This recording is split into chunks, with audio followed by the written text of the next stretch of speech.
I am Gemma, 33 years old. When I showed up to my brother's lavish birthday dinner at a Michelin star restaurant, my sister-in-law blocked my path, looked me up and down with absolute disgust, and pointed to a tiny table crammed next to the swinging kitchen doors. "Only important guests sit with the adults today, Gemma." She smirked, handing me a stack of crayons. I stood there looking at the children screaming over spilled apple juice, realizing my family had not even bothered to set a plate for me. But as my brother popped another $500 bottle of champagne to impress his wealthy investors, he had no idea that the quiet sister he had just publicly humiliated was actually the CEO of the exact private equity firm he was desperately begging for a bailout. I turned around, tucked my gift into my purse, and smiled. "Then I am leaving," I said. He froze. Before I continue this story, let me know where you are watching from in the comments below. Hit like and subscribe if you have ever had to stand up to toxic family members who completely underestimated your worth. The evening began in downtown Chicago at one of the most exclusive Michelin star restaurants in the city. It was my brother Jason's 35th birthday, and as usual, the event was designed to be a spectacle. Jason was the undisputed golden child of our family, a tech startup founder who loved to project the image of a billionaire visionary, even though I knew for a fact his company was drowning in debt.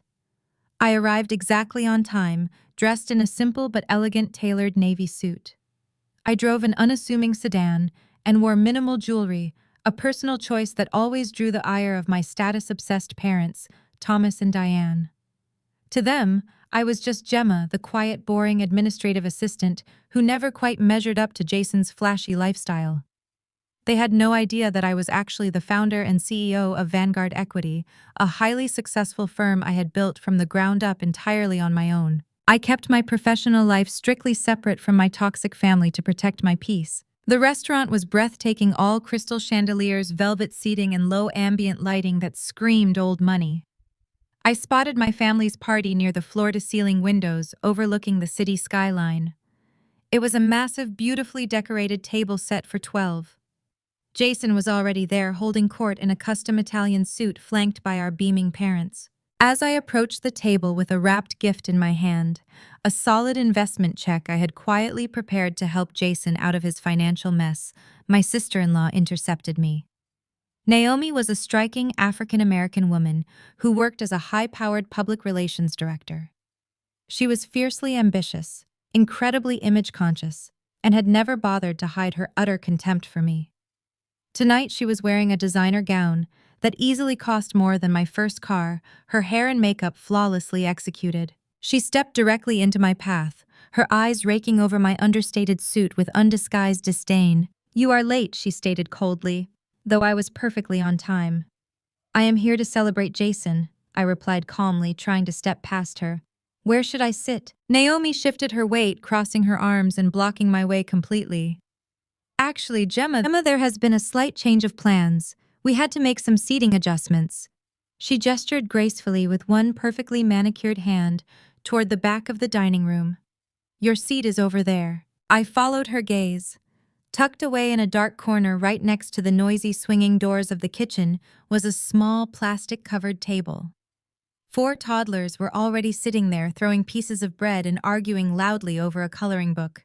It was the kids' table. I looked back at Naomi, certain she was making some sort of cruel joke. "Excuse me." Naomi offered a tight, patronizing smile. "Jason invited some very crucial angel investors tonight. We are trying to secure a massive round of funding to take his startup to the next level. We need the main table to look successful, dynamic, and cohesive. You understand, right? Only important guests sit with the adults today, Gemma. We cannot have you bringing down the aesthetic while Jason is trying to close a multi-million-dollar deal." I stared at her, absorbing the sheer audacity of her words. She was explicitly telling me that my very presence was an embarrassment to their fake display of wealth. "So I am supposed to sit with the toddlers at my own brother's birthday dinner. Someone needs to keep an eye on them anyway," Naomi said casually, turning her back on me to signal a waiter. "Just order whatever you want from the children's menu. It is cheaper anyway, and we all know you are on a tight budget." I walked over to the small table in the corner. The noise from the kitchen was deafening, Waiters rushed past, nearly clipping the back of my chair. I looked down at the table setting. There were plastic cups with lids, a pile of broken crayons, and a sticky menu. There was no dinner plate for me. There was no silverware. They had not even factored me into the head count for the meal. They literally just wanted me there as a free babysitter so they could perform for their wealthy guests without distraction. From my humiliating corner, I watched the main table. Jason was standing up laughing loudly, clinking his crystal glass against the glass of a wealthy-looking man in a sharp suit.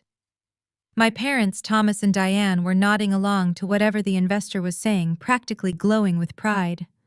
A waiter approached their table carrying 3 bottles of vintage champagne, the kind that cost at least $500 each. Jason signed the receipt with a flourish, playing the part of the triumphant tech mogul perfectly. They were spending money.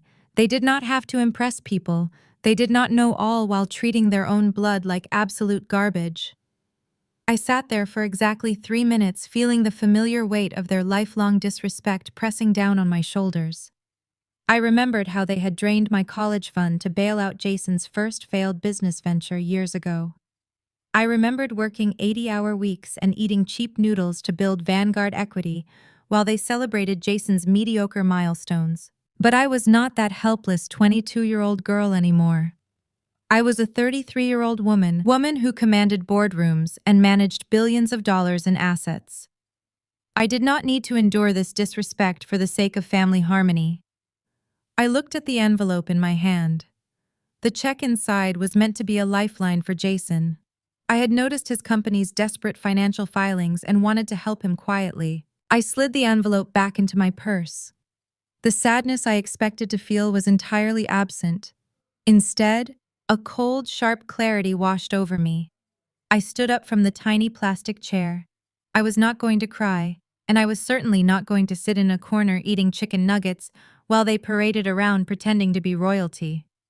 I smoothed down my tailored suit, took a deep breath, and prepared to deliver a reality check that would shatter their carefully constructed illusion of superiority. I watched Naomi lean in and whisper something to my mother, Diane. Diane glanced over her shoulder at me, frowned slightly at my plain suit, and quickly looked away, as if acknowledging my existence would somehow infect her with mediocrity. My father, Thomas, was too busy laughing at Jason's jokes to even notice I was in the room. They had entirely written me off. The absolute disrespect was not a mistake. It was a deliberate, calculated move to put me in my place. They needed a scapegoat to feel superior, a baseline of failure, to contrast with Jason's fake success. I buttoned my jacket, feeling the heavy, satisfying weight of the Vanguard equity business cards in my inner pocket.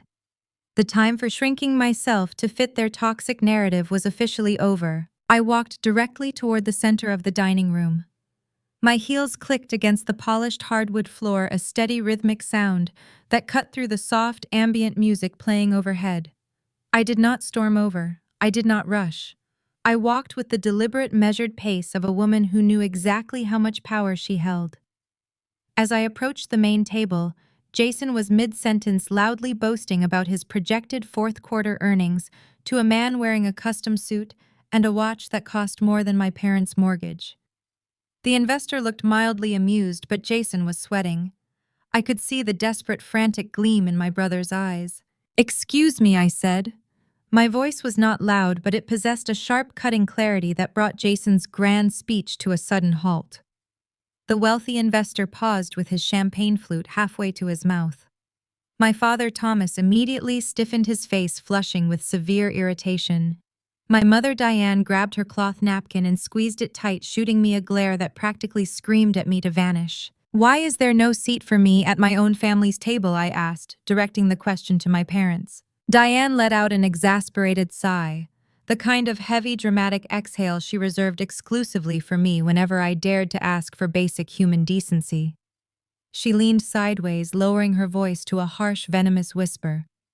"Gemma, what on earth are you doing? Stop causing a scene. You always do this. You always make everything about yourself. Look at your brother. He is building an empire. The least you can do is support him quietly and not embarrass us in front of Jason's guests." "I am not causing a scene, Diane," I replied, my tone perfectly even. "I am simply asking a logical question. I was invited to a birthday dinner, yet I am standing here without a chair, while there is a perfectly good spot meant for me currently occupied by Naomi's designer handbag. Thomas slammed his hand down on the table, masking the aggressive gesture as a playful pat for the benefit of the investor sitting across from him. He gritted his teeth, forcing a stiff, unnatural smile. Go sit where you were told, Gemma. This is a very important night for your brother. Do not ruin this for him just because you need attention. We will deal with your attitude later. I did not flinch. I looked at Thomas, the man who had always treated my existence as a mild inconvenience to his perfect life. I do not need attention, Thomas. I need basic respect, the kind you freely hand out to absolute strangers while actively denying it to your own daughter. Jason finally intervened. He stood up, towering over me, trying to use his physical presence to intimidate me into submission. He gave an awkward, apologetic laugh to his investor guest before turning his full, undisguised contempt onto me. Gemma, he sneered, keeping his voice low but dripping with malice. I am trying to close a massive funding round tonight. My startup needs capital, serious capital. I am sitting with people who manage multi-million-dollar portfolios. Do you know what these guys do? They build cities. They build the future. You push papers and file reports. If they ask what my sister does, what am I supposed to say? That you are a secretary. It kills my credibility. I need the vibe to be flawless. I need them to think my whole family is bred for success. I cannot have you sitting here talking about whatever boring, low-level clerical work you do. The vibe, I repeated, tasting the absolute absurdity of the word. Yes, the vibe, Jason snapped, his face turning red. These people are visionaries. They want to be surrounded by success, by energy, by wealth. No offense, Gemma, but you are none of those things. You are stagnant. You are ordinary. Having you sit next to me while I pitch the future of tech to venture capitalists makes me look bad. Just go sit with the kids, eat a free meal, and be quiet. Naomi leaned over, placing a manicured hand on Jason's arm, her eyes sparkling with malicious joy. Exactly, she added. I spent hours curating this guest list, Gemma. Every seat costs a fortune. We let you come because Diane begged us, but you are dragging down the room. We are operating at a different level tonight. We are talking about high-stakes investments, equity, and corporate scaling. Words you probably do not even understand. Just be a good sister and stay out of the way. We will buy you a nice dessert later to make up for it. In the past, their combined assault would have crushed me. The old Gemma would have fought back tears, apologized for being a burden, and slinked back to the plastic children's table to swallow her pride. But standing there listening to them lecture me about high-stakes investments and equity, I felt absolutely nothing but a profound, liberating sense of detachment. It was mathematically hilarious. They were drowning in massive debt, desperately begging strangers for money, and lecturing the CEO of a private equity firm on how to behave around wealth. I remained completely rational. My heart rate did not elevate. My hands did not shake. I did not raise my voice or offer an emotional defense. I simply looked at them, truly seeing the hollow, pathetic nature of their performance. I understand completely, I said. My voice was terrifyingly calm, stripping away all the emotional leverage they thought they had over me. You need to project an image of success because the reality of your situation is failing. You need a scapegoat to feel superior. I will no longer volunteer for that position. I reached into my tailored jacket, sliding my hand into the inner pocket. My fingers brushed against the thick, crisp envelope I had brought with me. Inside that envelope was a certified cashier's check for $100,000. I had spent the last 2 weeks quietly auditing Jason's company. I knew he was weeks away from missing payroll. I knew his suppliers were threatening legal action. I had prepared this birthday gift as a silent bailout, a gesture of goodwill to save my brother from total ruin without making him feel small. I pulled the envelope out. It was heavy, sealed with a wax stamp. Jason's eyes darted to it. He recognized the premium stationery, the kind usually reserved for the very financial institutions he was currently trying to court. For a split second, a flicker of genuine curiosity crossed his face. "What is that?" Jason asked, his arrogant mask slipping just a fraction. "This," I said, holding the envelope up just enough for the light from the chandelier to catch the textured paper, "was your birthday gift. It was the funding you are so desperately begging strangers for tonight. It was a lifeline. Naomi scoffed, rolling her eyes in exaggerated disbelief. Oh, please, what is in there? A $50 gift card to a coffee shop. Stop trying to act important, Gemma. I did not respond to her. I kept my eyes locked on Jason. But you are right about one thing, Jason. We are operating at completely different levels. You are so obsessed with appearances that you failed to recognize the actual reality standing right in front of you. You do not want my presence at your table, and I no longer want a place in your life. I smoothly slid the envelope back into my pocket. The finality of the gesture made Thomas shift uncomfortably in his seat.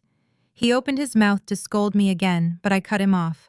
Do not bother, Thomas. I am leaving. Enjoy your evening. Enjoy your champagne. And Jason, I truly wish you the best of luck with your funding round. You are going to need it. I turned on my heel, presenting my back to them. I did not wait for their reaction. I did not storm off in a fit of rage. I walked away with the same measured, powerful stride I had used when I arrived. I was leaving behind their toxic dynamic forever. Every step I took toward the lobby felt like shedding a heavy, suffocating weight. I was no longer the family punching bag. I was the one holding all the cards, and they had just forced me to play my winning hand. Before I could even reach the edge of the dining room carpet, Jason called out. His voice was laced with that familiar grating arrogance loud enough for the adjacent tables to hear. Oh, come on, Gemma, he scoffed, projecting the image of an exasperated older brother dealing with a petulant child. If you are going to throw a tantrum and storm out, at least leave the envelope on the table. Do not make this about your ego. Just leave the gift and go cool off. Naomi chimed in, her voice dripping with fake sympathy for the benefit of their wealthy investor guest. Let her go, Jason. She is clearly intimidated by this environment. It is overwhelming for her. I paused.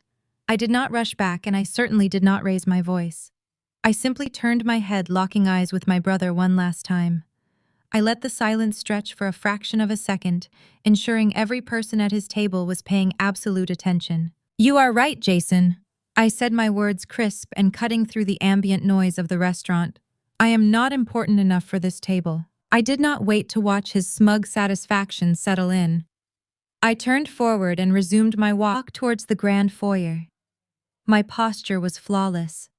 I carried myself not as the defeated sister they wanted me to be, but as the apex predator of the financial world they were desperately trying to enter. The heavy velvet curtains separated the main dining area from the sprawling marble lobby, and as I crossed that threshold, the oppressive energy of my family vanished. The lobby of this particular Michelin star establishment was legendary in Chicago. It was a massive, echoing chamber of white marble gold fixtures and towering floral arrangements. It was the place where billionaires shook hands and venture capitalists closed deals over scotch before even stepping foot in the dining room. I had practically lived in these types of rooms for the past 5 years, securing acquisitions and executing buyouts that shaped the city's skyline. As I approached the coat check, the evening shifted. I heard the sharp, urgent sound of leather dress shoes clicking rapidly across the marble floor. Ms. Caldwell. Miss Caldwell, please wait. I stopped and turned. Rushing toward me was Mr. Harrison, the general manager of the restaurant. Mr. Harrison was not just a manager. He was a legendary gatekeeper for Chicago's absolute elite. He knew every hedge fund manager, every real estate tycoon, and every tech billionaire in the state. Getting a table in his restaurant required months of waiting unless you were on his personal VIP list. I was not just on his list. My firm had quietly financed the expansion of his restaurant group 3 years ago. Mr. Harrison practically sprinted the last few yards, his usually perfectly composed demeanor replaced by frantic, genuine panic.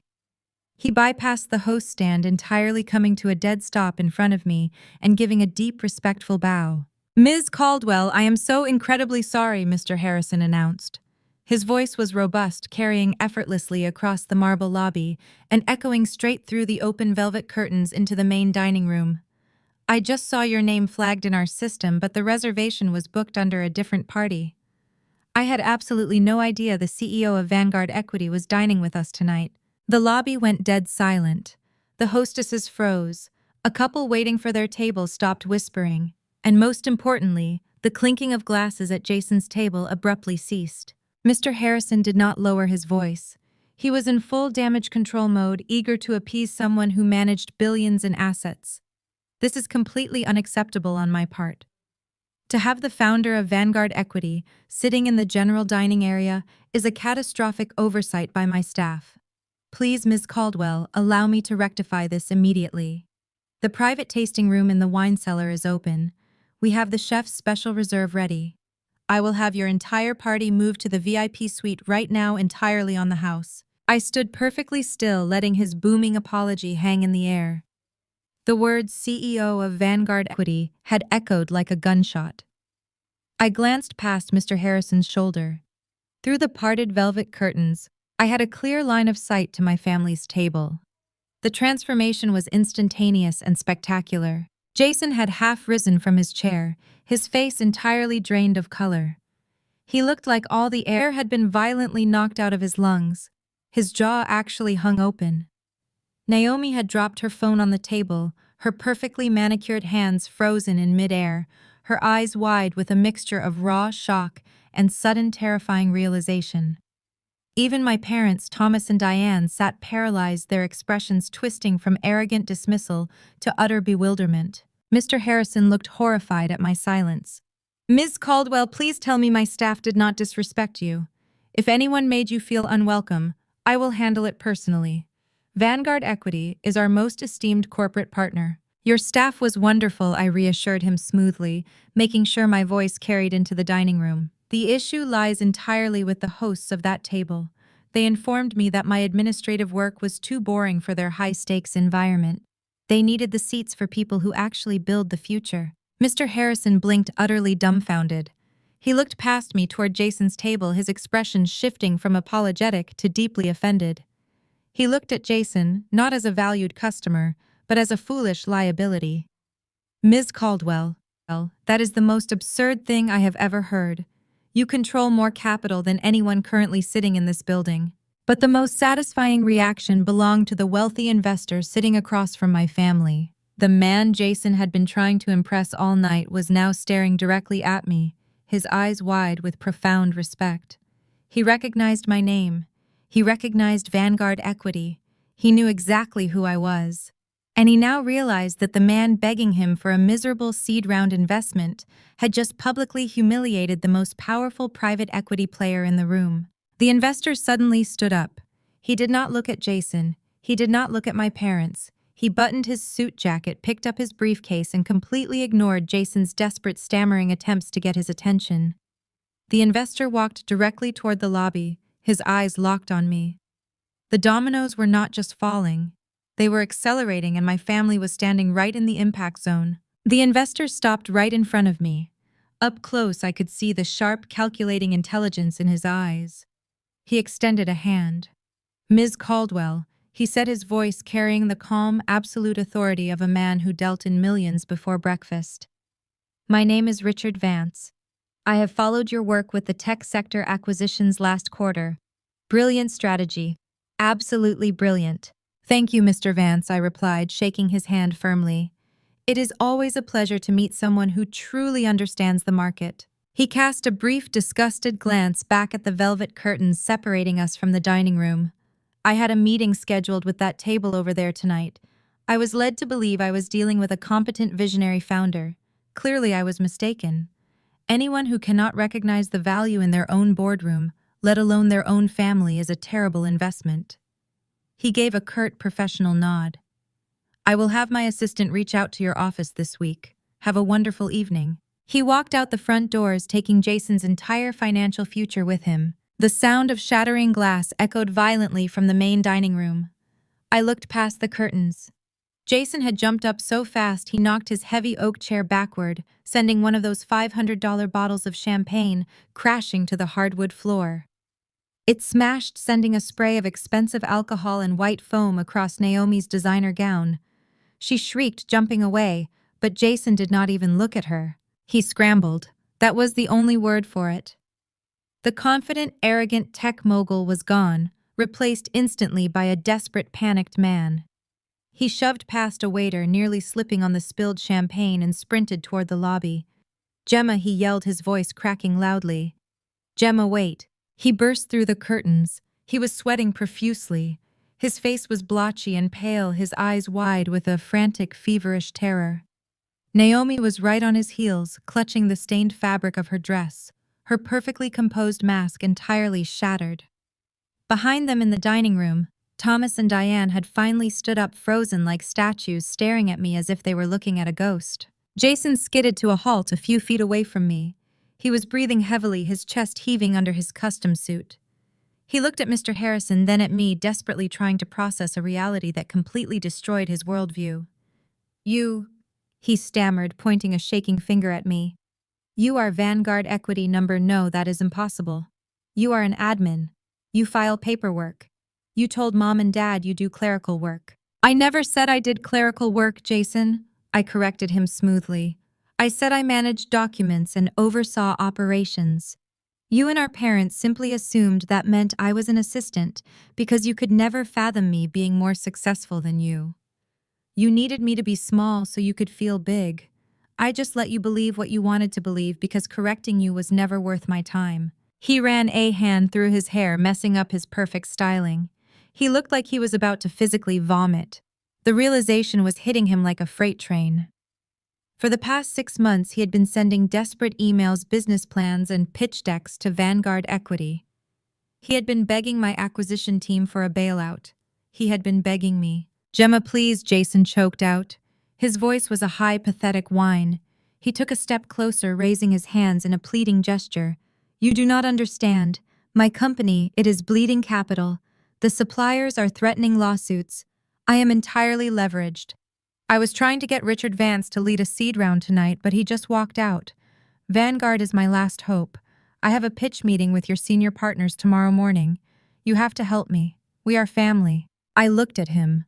I looked at the man who just 10 minutes ago told me I was too boring to sit at his table. I looked at Naomi, who had relegated me to a plastic chair by the kitchen doors because I ruined their aesthetic. "Family," I repeated. The word felt completely hollow.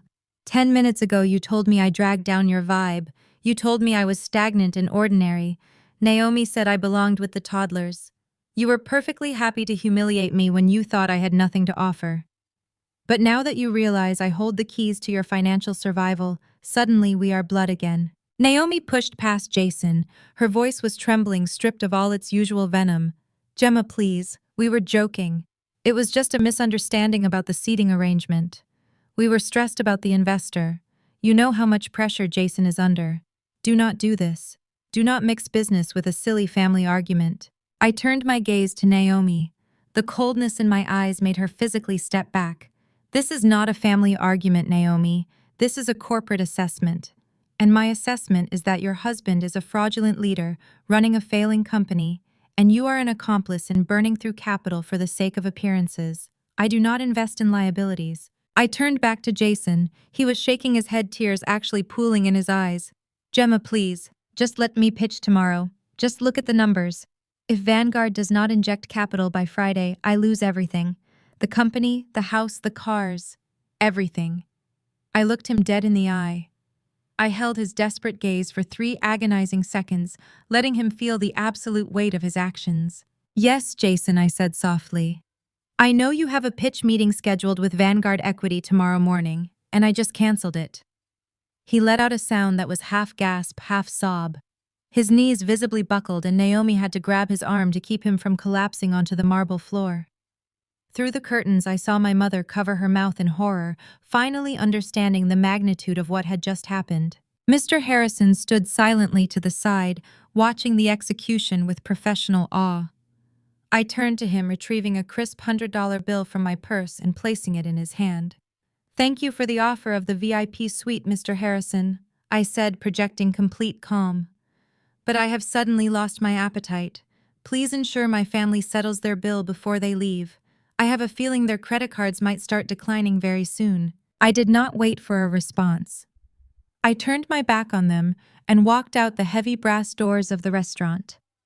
The cool Chicago night air hit my face, clean and refreshing. Behind me, I could hear Jason shouting my name, his voice echoing frantically in the lobby, but I kept walking. The valet brought my unassuming sedan around. I tipped him, got in, and drove away from the curb. I left my brother, my sister-in-law, and my parents trapped in a nightmare of their own making. I had never felt so utterly beautifully free. The war was far from over, but the first battle belonged entirely to me. As I navigated my unassuming sedan away from the curb and merged into the flow of downtown Chicago traffic, the silence inside my car lasted exactly 4 minutes. Then my phone illuminated the dark cabin. It vibrated violently against the center console, a harsh, continuous mechanical buzzing that signaled the absolute destruction of their carefully constructed reality. I glanced at the glowing screen. It was Jason. I let it ring until it went to voicemail. 2 seconds later, the screen flashed again. It was my father, Thomas. Then my mother, Diane. Then Jason again, this time rapid-firing text messages so quickly my screen blurred into a solid, unreadable wall of notifications. The shift in their collective tone was instantaneous, profound, and entirely predictable. The exact same people who had just publicly banished me to a plastic children table next to the swinging kitchen doors were now acting as though their very survival depended on hearing my voice. I tapped the sleek infotainment screen on my dashboard, connecting my phone to the car premium audio system, and pressed play on the first voicemail that came through. It was Naomi. Her voice echoed loudly through the speakers, completely stripped of its previous malicious arrogance. She sounded breathless, frantic, and her tone was dripping with a sugary, fabricated sweetness that made my stomach physically turn. "Gemma, oh my goodness, please pick up, Naomi," began her voice, trembling slightly in a desperate attempt to sound genuine. "Listen, we are so incredibly sorry about what just happened back there. That idiot manager, Mr. Harrison, completely ruined the entire evening. The restaurant staff totally messed up the seating chart. It was just a massive, horrible mix-up. We never intended for you to sit near the kitchen with the kids. You know how disorganized these pretentious places can get when they are busy." Jason is beside himself right now. He is practically in tears in the lobby. "Please, Gemma, just turn the car around and come back. We will get a private room right now. We will order the absolute best food on the menu, whatever you want. We just want to celebrate with you. You are our family. Please just call us back right now." I hit delete. The sheer audacity of her lie was staggering, almost comical. A massive mix-up. Just 15 short minutes prior, she had looked me dead in the eye, blocked my path, and explicitly told me my mere presence would bring down their elite aesthetic. Now suddenly, it was all the restaurant fault. It was the classic toxic pivot. When caught in their cruelty, they immediately played the victim of circumstance, refusing to take an ounce of accountability for their actions. The next voicemail began playing automatically. This time it was Jason. His voice was completely devoid of the swaggering tech mogul persona he had been broadcasting all night. "Gemma, it is me," Jason said, his breathing heavy and uneven. "Look, I am sorry, okay, I am sorry. I was stressed. Richard Vance was sitting right there, and I was just trying to project a certain image. You have to understand the pressure I am under. You cannot do this to me. You cannot cancel that pitch meeting tomorrow. My entire life is on the line here. If Vanguard pulls out, I am finished. The suppliers are going to file for bankruptcy against me by Friday. Naomi is losing her mind. Just answer the phone, please. We can talk about this like adults. Just answer the damn phone, Gemma." His plea ended with a sharp, desperate click. Then a text message preview from my mother flashed across the screen. "Gemma, you cannot do this to your brother. He made a mistake, but he is your family. You have money now, you have a duty to help us. Do not be selfish and vindictive. God is watching how you treat your own blood. Do not be selfish." The irony was so thick I could practically choke on it. They had spent my entire 33 years of life taking everything from me, minimizing my achievements, draining my resources, and demanding my silent compliance to fuel Jason's massive, fragile ego. And the exact second they realized I possessed financial leverage over them, my firm refusal to be abused was instantly labeled as selfishness. I reached over and flipped my phone face down on the leather console. I did not block their numbers yet. I wanted to see exactly how desperate they would become. I wanted a meticulously documented record of their complete unraveling, but I was absolutely done responding. The boundary was set, and it was forged in iron. I had spent my entire life trying to earn a respectful seat at their table, and tonight I had finally realized I owned the entire building. I drove away from this bustling neon-lit restaurant district and headed straight toward the Gold Coast, one of the most affluent residential neighborhoods in the entire country. My family sincerely believed I lived in a cramped, miserable studio apartment on the gritty outskirts of the city. It was a delusion they happily maintained because they had never actually bothered to visit me once in the past 5 years. They thought my modest sedan was a glaring sign of poverty, completely oblivious to the fact that I chose to drive it purely because I despised drawing attention to my wealth in public spaces. I pulled up to the heavy steel security gates of my luxury tower.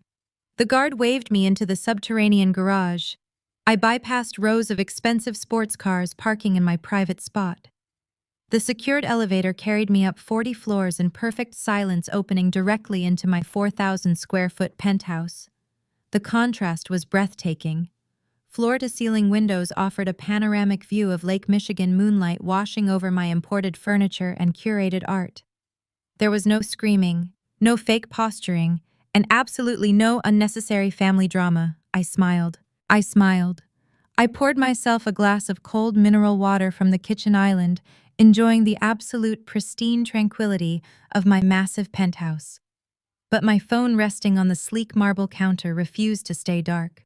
A rapid, frantic succession of text messages from my mother illuminated the screen. I finally picked the device up, watching Diane seamlessly pivot from desperate begging to outright aggression. The helpless victim act was clearly failing, so she naturally reverted to her favorite, most reliable weapon, which was overwhelming guilt. "Gemma, you are being incredibly petty," her first message read. "Canceling your own brother's pitch meeting out of pure spite is evil. You are holding a grudge, and it is actively destroying this family." A second message immediately followed. "You need to let the past go. We did our absolute best for both of you. You always have to play the tragic victim. Jason desperately needs this money, and you clearly have more than enough to share. Stop being vindictive. Holding a grudge." I read those 3 words twice, letting a dry, humorless laugh escape my lips. My mother loved to selectively rewrite history to suit her immediate narrative. She called it holding a grudge.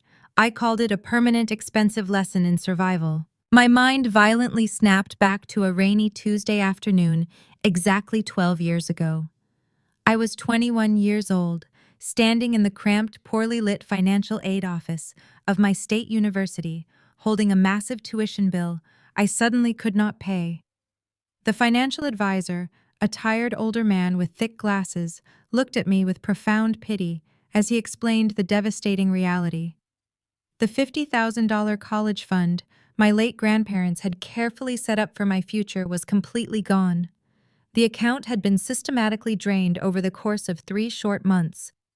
Panicked, terrified, and utterly confused, I had sprinted back to my tiny dorm room and called my parents, genuinely thinking our identities had been stolen by criminals. Diane answered the phone that day, her voice completely devoid of any guilt or remorse. She casually, almost cheerfully explained that Jason had a supposedly brilliant idea for a customized luxury sneaker app. He aggressively needed seed capital, and since my degree in finance was, in her exact words, just a cute backup plan until I found a wealthy husband to support me, they simply transferred my entire tuition fund to his private business account. They did not ask for my permission. They did not even warn me. They just reached in and took it. That revolutionary sneaker app crashed and burned entirely just 6 months later. Jason never sold a single product. Instead, he used the remaining scraps of my stolen college money to buy a vintage European sports car, claiming he desperately needed retail therapy to cope with his tragic entrepreneurial depression. Standing in my dorm room that day, I was left with only 2 options. I could drop out of school, admit absolute defeat, and return to their toxic house to live under their thumb forever. Or I could choose to survive. I chose survival. I immediately took out massive, suffocating student loans at crushing interest rates just to keep my seat in the classroom. I secured a grueling job working overnight shifts at a bleak, freezing logistics warehouse on the edge of town. I slept exactly 3 hours a night on a lumpy mattress before dragging my exhausted body to morning lectures. I lived off discounted rice, cheap beans, and sheer, unadulterated spite. During that exact same time period, my parents were throwing lavish, heavily catered parties at their sprawling colonial home to loudly celebrate Jason getting a meaningless, unpaid interview at a minor tech blog. Upon my graduation, the living nightmare only intensified. I started my professional career at a ruthless, cutthroat investment bank in the city. I willingly subjected myself to brutal, soul-crushing 80-hour workweeks. I missed holidays. I missed birthdays. I missed vacations and social events. I systematically sacrificed my entire 20s to aggressively build my own capital from absolutely nothing. Every single bonus I earned, every promotion I secured, went straight into launching Vanguard equity. Meanwhile, my parents were perfectly happy to blindly finance Jason's ever-expanding fraudulent lifestyle. They secretly took out reckless secondary mortgages on their own retirement home just to fund his second, third, and fourth miserably failed startup attempts. They constantly publicly praised his bold entrepreneurial spirit while openly mocking my corporate grind at every single tense family dinner we shared. They treated his massive, catastrophic financial failures as brave strokes of genius while treating my actual quantifiable success as boring administrative labor. They actively celebrated his fake hollow success while aggressively sabotaging my real agonizing struggle. And now, after standing on my own 2 feet and conquering the financial world they so desperately worshipped, Diane had the sheer unmitigated nerve to text me about holding silly grudges. She honestly believed that a few $100,000 in stolen money and a decade of severe emotional abuse should just be swept under the rug because Jason was slightly stressed out. I stared at the glowing screen of my phone, feeling an icy, untouchable calm wash over my entire body. I tapped the screen and slowly typed a single definitive reply to my mother. "You stole my solid foundation to build his fragile glass house," I wrote. "Do not act surprised when I absolutely refuse to pay for the shattered windows." I hit send without a second of hesitation. I placed my phone on silent, tossing it casually onto the couch. I walked over to the floor-to-ceiling window, looking down at the glittering, chaotic grid of the city below me. I had built an empire out of the exact ashes they left me in. Tomorrow morning, Jason would finally face the absolute crushing reality of his actions. Tomorrow morning, Vanguard Equity was going to war. The sun rose over Lake Michigan, casting a brilliant golden light across the Chicago skyline. I woke up feeling remarkably rested, completely untouched by the desperate chaos I knew was currently consuming my family. I went through my morning routine with absolute precision. I selected a sharp-tailored charcoal suit, pulled my hair back into a sleek professional style, and grabbed my briefcase. My private driver was waiting downstairs. I did not take the sedan today. Today I took the black town car. I arrived at the towering glass and steel skyscraper that housed Vanguard Equity right at 7:30 in the morning. Our offices occupied the top 5 floors of the massive building, a fortress of high finance and corporate strategy. Walking into the sprawling, minimalist ground floor lobby always gave me a quiet sense of triumph. I nodded to the security guards, who immediately straightened up and greeted me with deep respect.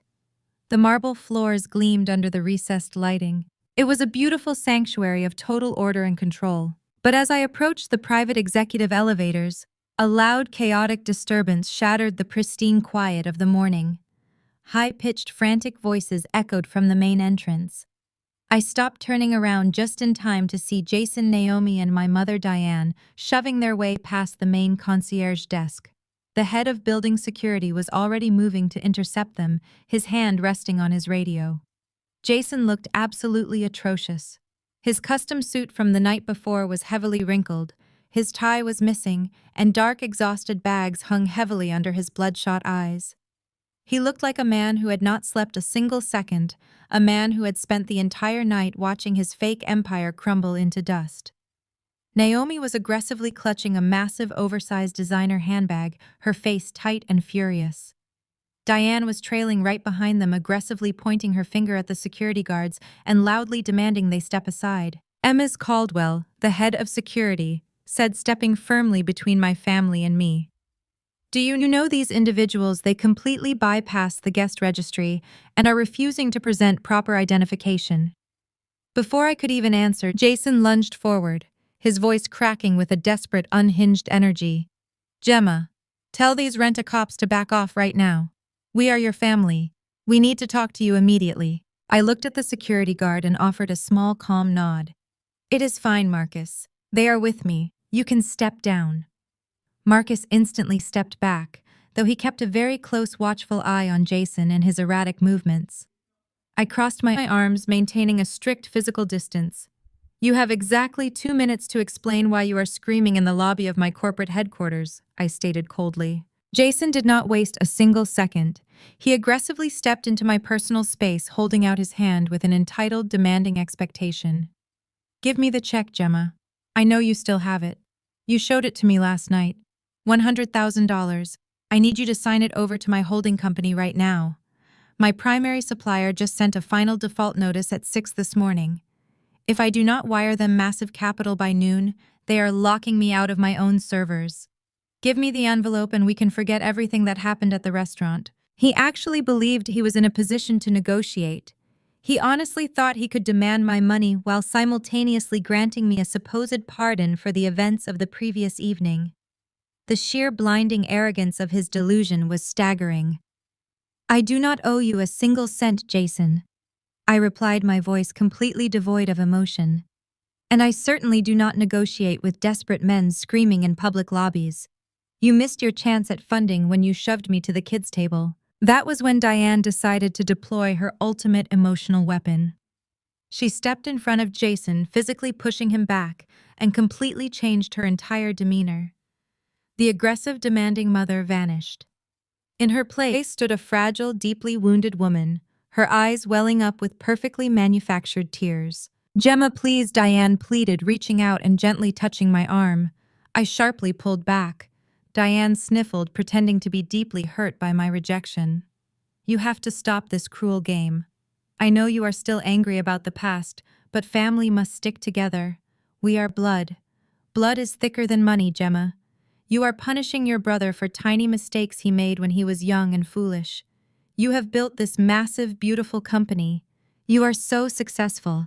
Why are you purposely trying to destroy him when you have so much to give? I stared at her, utterly repulsed by her toxic gaslighting. Stealing my college fund was not a tiny mistake, Diane. It was a targeted theft. But Diane was not finished. She leaned in closer, dropping her voice to a dramatic, breathy whisper so the security guards could not hear. And you are not just punishing Jason anymore, Gemma. You are punishing an innocent child. I frowned, genuinely confused for a split second. What are you talking about? Naomi stepped forward, placing a protective hand over her perfectly flat stomach. She looked down at the marble floor, playing the role of a terrified, vulnerable mother-to-be. I am pregnant, Gemma. We just found out last week. I am 2 months along. The stress of this bankruptcy is severely affecting my health. My doctor said my blood pressure is dangerously high.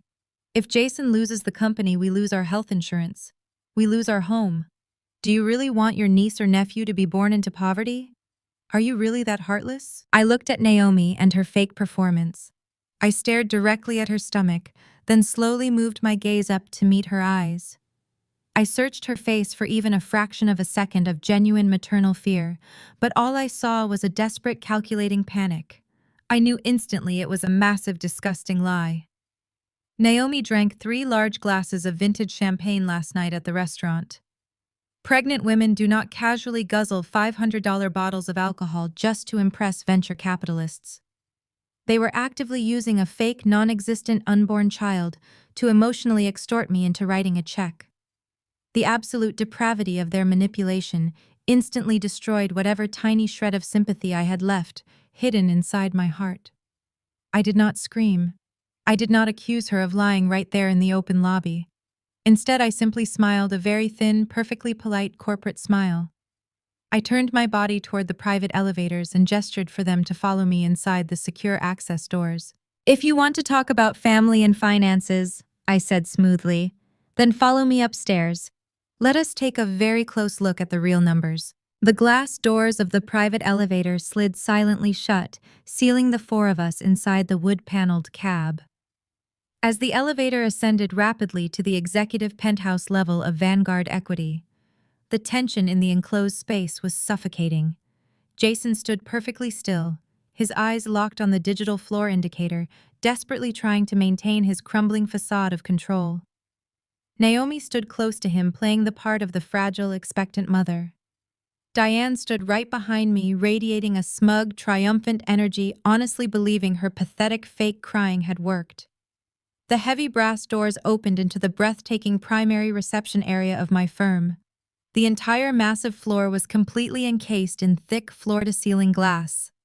Dozens of highly paid financial analysts and senior executives moved purposefully, offering me respectful nods as I walked past. Jason swallowed hard, his eyes darting frantically around the massive operation I commanded. I led them directly into my private glass-enclosed conference room at the corner of the building. It was an intimidating space. "Take a seat," I instructed calmly. Jason immediately dropped into a leather chair. "Okay, Gemma, we are here," he said, his voice tight and rushed. "You are a big-shot CEO. Now please just pull out your checkbook. The bank wire cutoff is at noon, and I need that $100,000 transferred immediately." Naomi placed her oversized designer handbag on the table. "Thank you, Gemma," she offered with a tight fake smile. Diane sat down, crossing her arms defensively.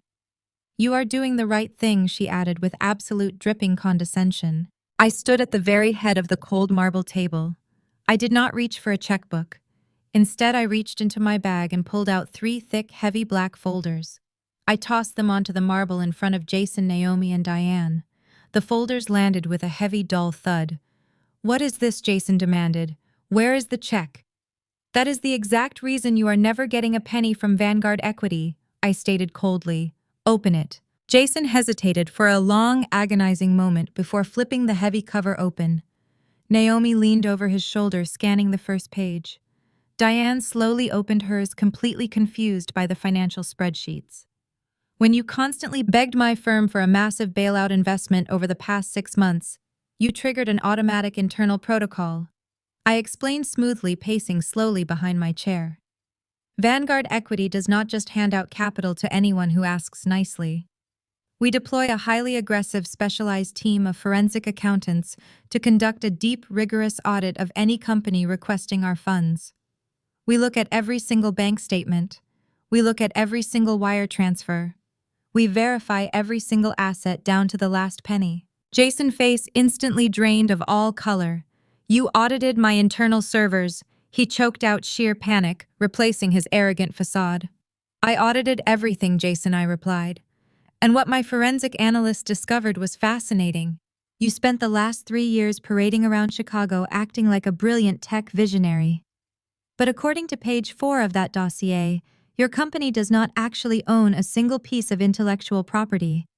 You outsourced the entire coding process to a cheap third-rate firm overseas, and they hold all the licensing rights. Your startup is a completely hollow shell. You have 0 viable products, 0 actual revenue, and massive crushing liabilities." Diane looked up, her brow furrowed in deep, angry confusion. "Gemma, what on earth are you talking about? Jason's company is valued at $10 million. He lied to you, Diane. He lied to everyone. Turn to page 12. Jason frantically flipped the pages, his breath hitching loudly. Naomi grabbed his arm, her manicured fingernails digging into his jacket. "Page 12 details your corporate expense accounts," I continued. "For the past 18 months, your company has been bleeding investor capital directly into your personal pockets." I leaned forward, trapping Jason in my relentless gaze. "You and Naomi have been systematically embezzling corporate funds to finance your fake billionaire lifestyle. You used company money to lease those 2 luxury imported sports cars you love to brag about. You used company money to fund your extravagant European vacations." I shifted my eyes directly to Naomi. She was shaking violently, her fake pregnancy forgotten. "And Naomi, my analyst, flagged over $40,000 in corporate funds that were illegally wired to high-end retail boutiques over the last 6 months. Those designer handbags you flaunt, including the massive ones sitting on my conference table right now, were entirely paid for by defrauded investors. Naomi frantically snatched her bag off the marble table and instantly dropped it to the floor as if it suddenly caught fire. She was completely paralyzed by the overwhelming, indisputable proof of her crimes. But the absolute best part, I added softly, is on page 22. Jason slowly and painfully turned his shaking hands to the page. A single tear slipped down his pale cheek. I looked at my mother, who was staring at the paper in horrified shock. That $500 bottle of vintage champagne Jason ordered last night to impress Richard Vance, the dinner where you specifically banished me to the kids' table because I was too poor to fit your aesthetic. Jason paid for that entire meal using the absolute last remaining funds in his corporate account. He intentionally used stolen money to publicly humiliate me. Jason buried his face in his hands, letting out a pathetic, desperate sob. He was entirely and completely broken. The arrogant golden child of our family was finally exposed for exactly what he was. "You are not just a failed businessman, Jason," I said, delivering the final crushing blow as I looked down at his shaking shoulders. "You are a massive fraud and you are a criminal. And you have absolutely no idea the level of devastation that is coming next." Jason did not say another word. He practically scrambled out of the leather chair, his face buried in his hands, and rushed toward the glass doors of the conference room.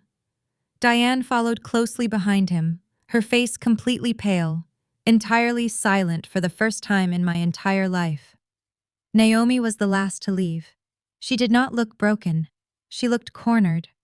As she bent down to pick up her illegally purchased designer bag, she shot me a look of pure, unadulterated venom. The terrified, vulnerable act was entirely gone. In its place was the ruthless, highly trained public relations director who had built a career on twisting narratives and destroying reputations. She walked out of my office, the heavy glass doors sliding shut behind her, sealing my victory. But a cornered animal is always the most dangerous, and Naomi had a very specific set of skills. She knew that legally and financially they were completely destroyed. So she decided to wage war in the only arena she still had access to, which was the court of public opinion. Exactly 48 hours after that meeting, my phone started buzzing relentlessly on my desk. It was not my family this time. It was my lead communications director. I answered the call and she immediately told me to open my primary social media accounts. Naomi had just dropped a nuclear bomb on the internet. I opened my laptop and clicked the link my director sent. It was a video Naomi had posted across every major platform. It already had 2 million views and was climbing rapidly. The production value was manipulative perfection. Naomi, who typically wore heavy, glamorous makeup and custom-tailored outfits, was sitting on a beige couch in a dimly lit, modest-looking room. She wore no makeup. She wore a baggy, inexpensive gray sweater. She looked exhausted, her hair pulled back into a messy bun. As the video started, she let out a shaky, perfectly timed sigh and gently placed a hand over her completely flat stomach, heavily implying her fake pregnancy. "Hi, everyone," Naomi began, her voice quivering with expertly manufactured trauma.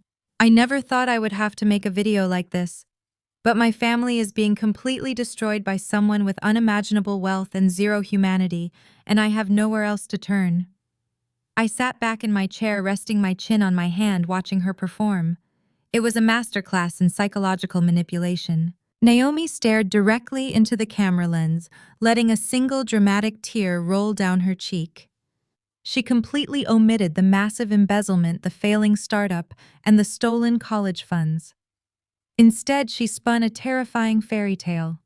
She claimed that Jason had built a thriving, beautiful small business intended to support their growing family and care for my aging parents. Then she introduced the villain. She named me directly. She explicitly labeled me a cutthroat, greedy corporate raider who used Vanguard equity to aggressively manipulate the debt markets just to crush her own brother out of pure jealousy. "She makes millions of dollars a day," Naomi cried to the camera, clutching a tissue. "And yet she wants to leave her own elderly parents homeless. Thomas and Diane are terrified. They gave her everything and she threw them away like garbage just to secure a slightly higher profit margin." But Naomi did not stop at financial defamation. She knew she needed a social justice angle to guarantee the video went viral. She leaned forward, her face twisting into an expression of deep systemic pain. She played the ultimate trump card. As an African American woman trying to build a life in the corporate world, I have faced so many hurdles, Naomi whispered softly, looking heartbroken. But the absolute worst discrimination I have ever experienced came from my own sister-in-law. Gemma has always looked down on me. She has always made it explicitly clear that I do not belong at their family table. She despises that Jason married a strong black woman. And now she is using her massive corporate power in us to silence me and to put my unborn child at risk.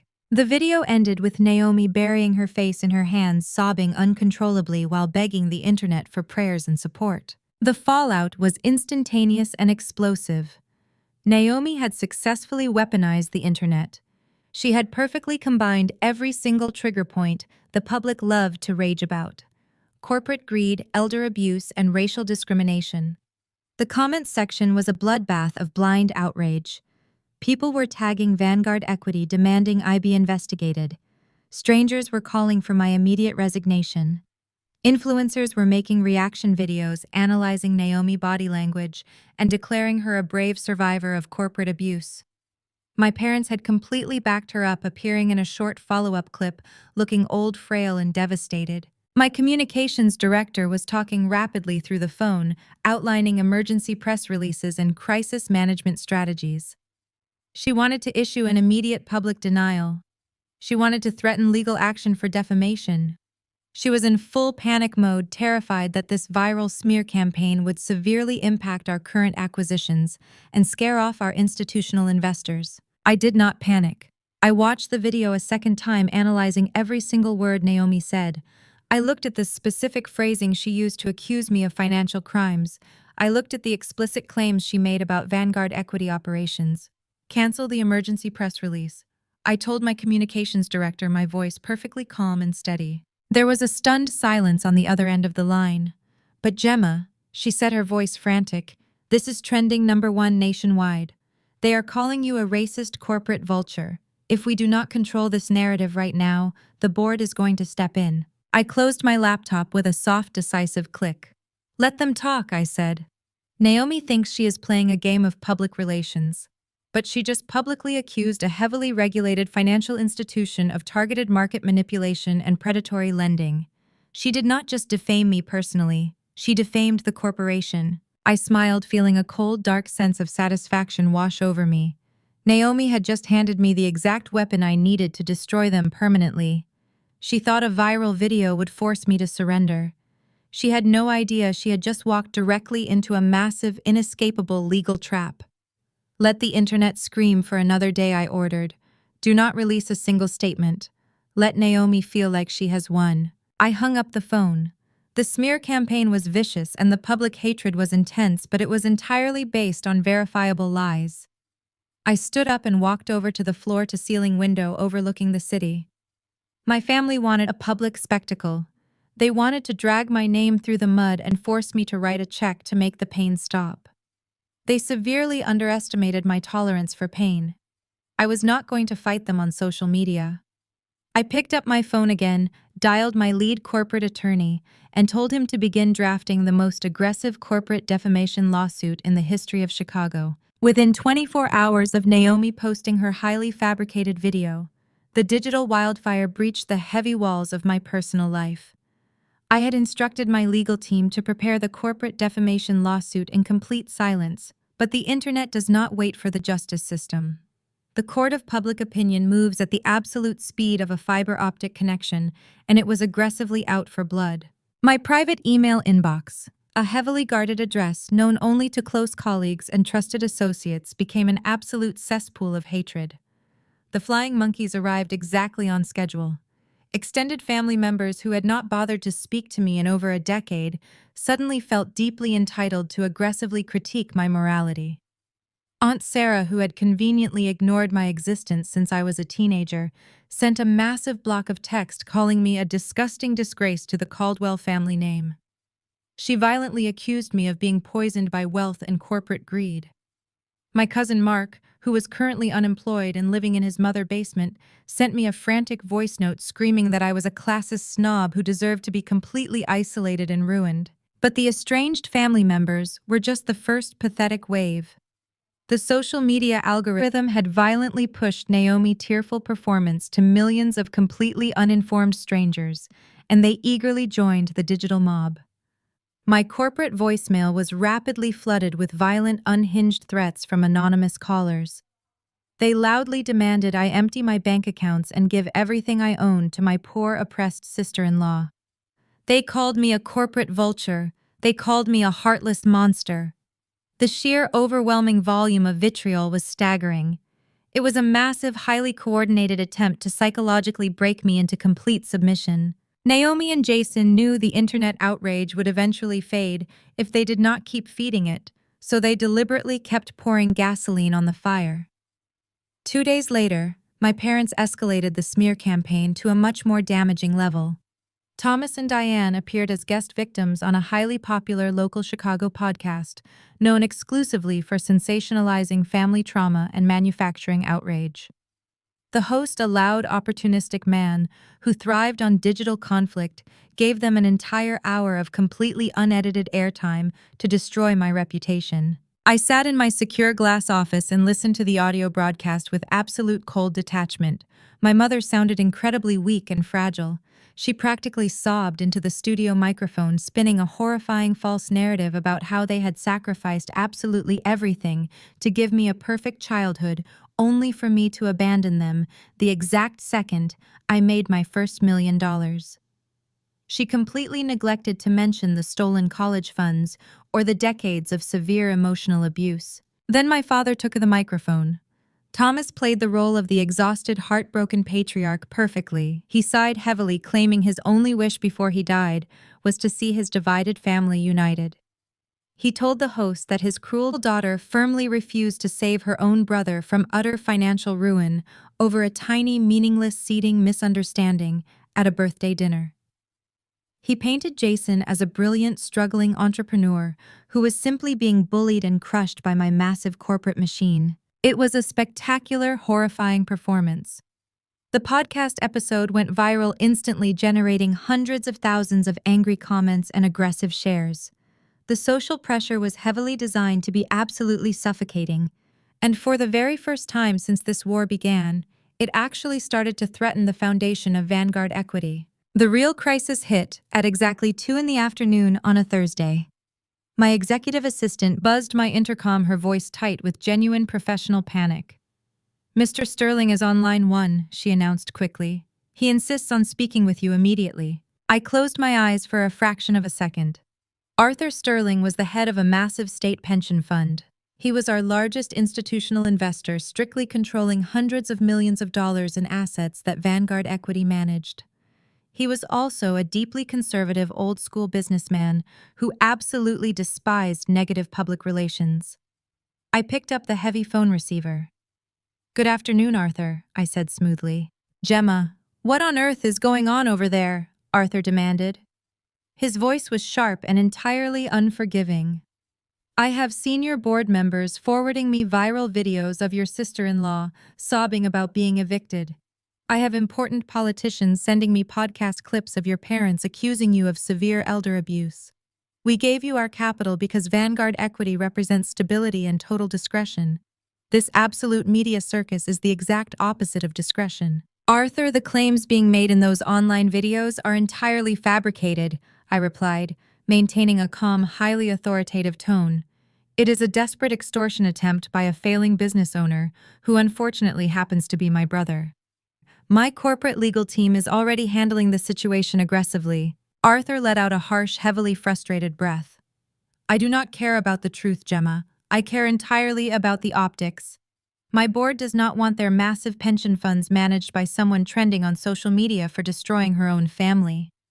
This kind of toxic exposure makes our retirees extremely nervous. You have massive financial resources. Just pay them off right now. Settle the dispute quietly. Give your brother the money he wants. Make them sign an ironclad non-disclosure agreement, and make this completely disappear by Monday morning. If this scandal is still in the news cycle next week, We are permanently pulling our capital." He hung up the phone before I could even respond. The dial tone echoed loudly in my silent glass office. The stakes had suddenly skyrocketed to a catastrophic level. Naomi and Jason had actually managed to hit a critical nerve. If Arthur Sterling pulled his massive pension fund, other institutional investors would instantly panic and follow suit. Vanguard Equity could lose hundreds of millions in managed assets in a matter of days. The massive empire I had built through blood, sweat, and relentless, grueling sacrifice was suddenly teetering on the edge of a cliff, all because my family had successfully weaponized the internet against me. They honestly thought they had finally cornered me. They firmly believed the massive threat of losing my entire business would force me to surrender, sign the bailout check, and beg for their forgiveness. They expected me to cave to the suffocating social pressure and protect my wealth by submitting to their emotional extortion. I placed the phone down on my desk. I looked at the massive stacks of financial dossiers sitting next to my computer monitor. Jason was demanding $100,000 to make the bad press magically go away. He wanted me to buy my own peace. I did not feel a single ounce of fear. I felt a deep, terrifying clarity.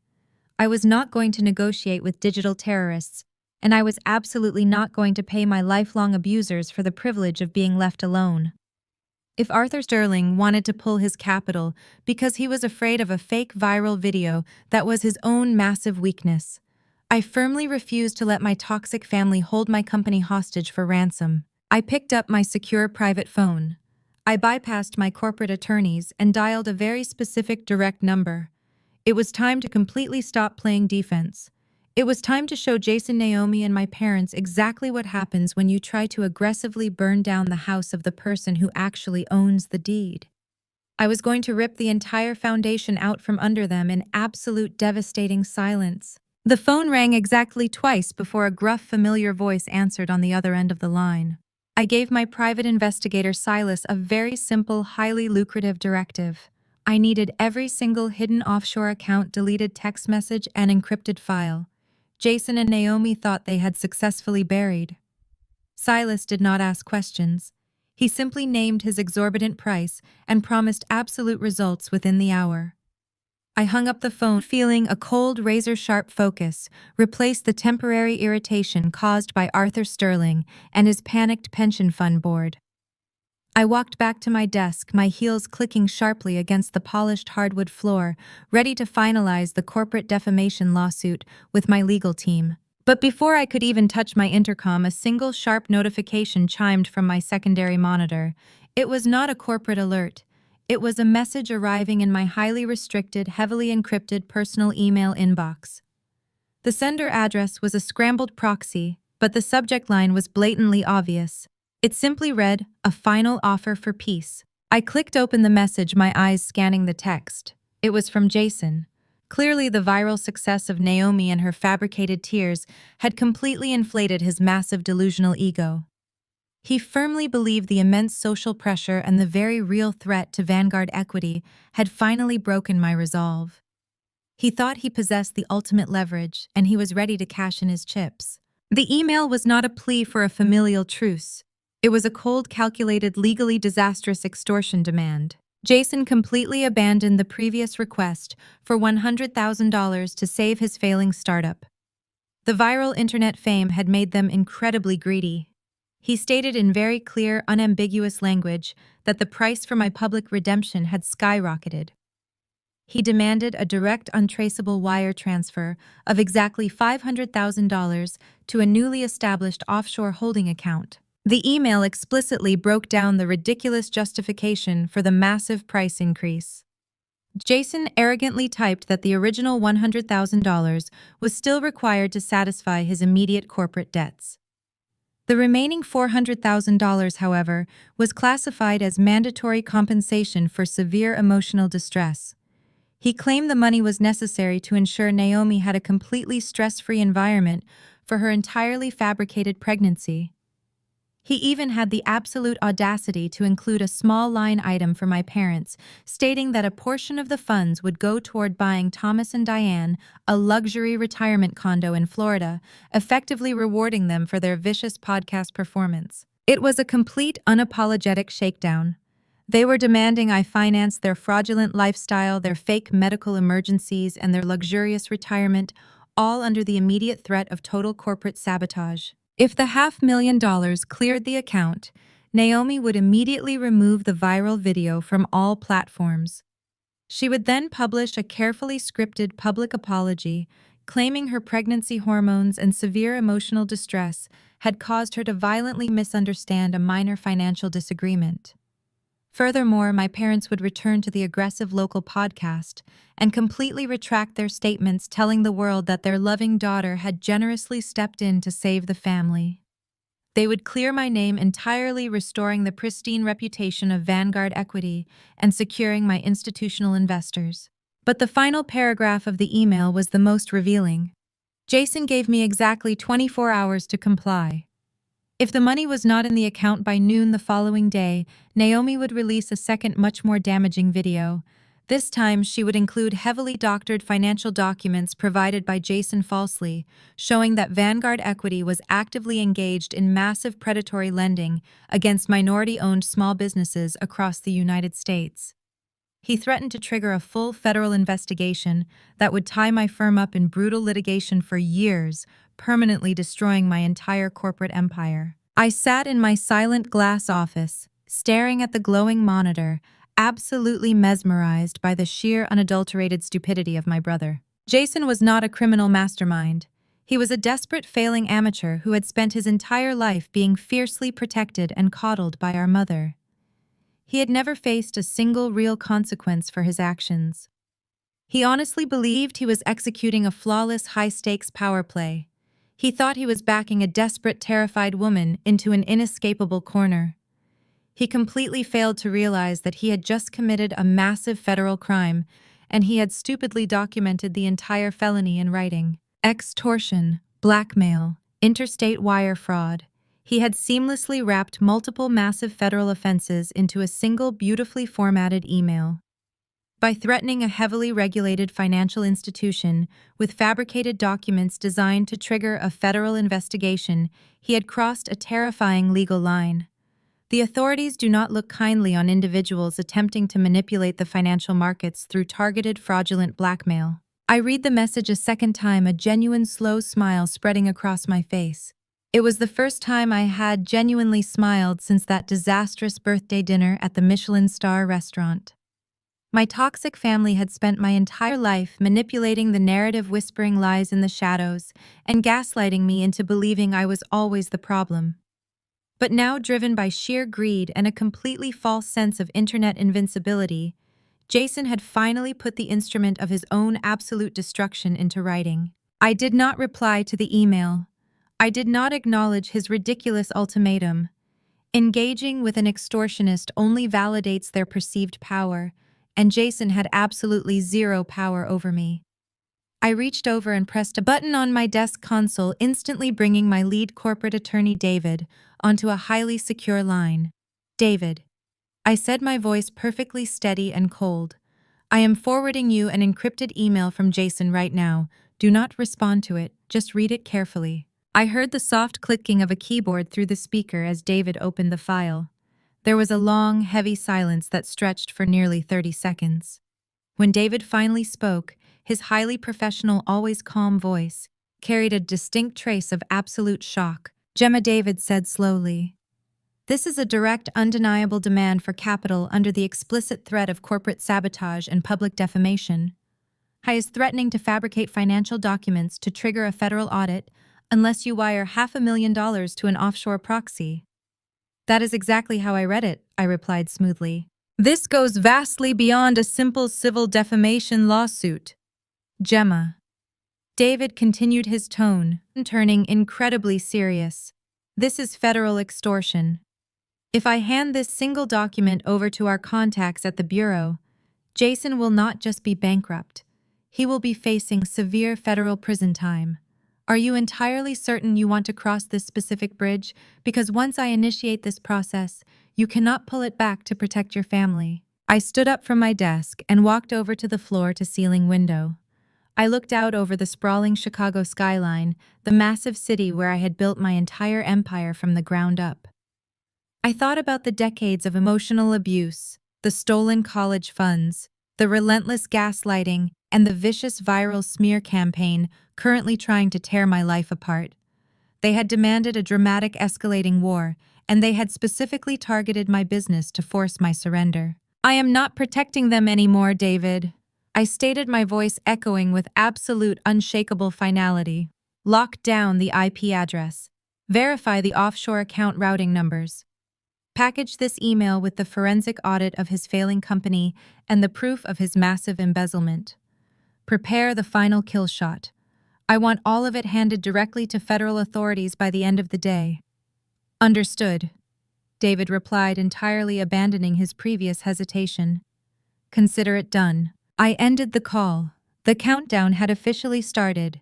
24 hours until Jason promised to unleash his final devastating public relations attack.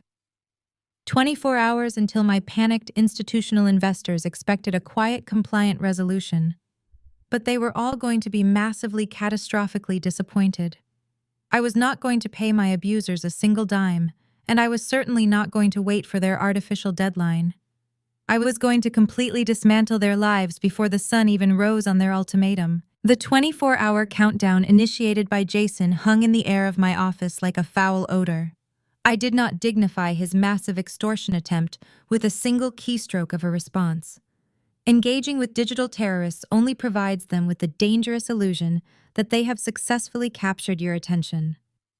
Jason firmly believed he had backed me into a terrifying corner with his fabricated videos and aggressive federal threats. He expected me to panic. He expected me to desperately scramble my legal team to draft emergency settlement agreements. Most of all, he expected a massive wire transfer to hit his offshore proxy account by noon the following day. He was going to be waiting a very long time. I do not negotiate with criminals, and I certainly do not pay my lifelong abusers for the privilege of basic peace. Instead of playing his pathetic public relations game, I decided to wage a silent, highly targeted financial war. I summoned the head of my special acquisitions department to my glass corner office. Marcus was a brilliant, incredibly aggressive financial strategist who specialized in distressed assets and hostile corporate takeovers. I did not offer him a seat. I simply handed him the heavily encrypted digital dossier Silas had compiled on Jason and his failing startup. I knew exactly what I was doing. I was playing a game he could not even begin to comprehend. I gave Marcus one single, extremely clear directive.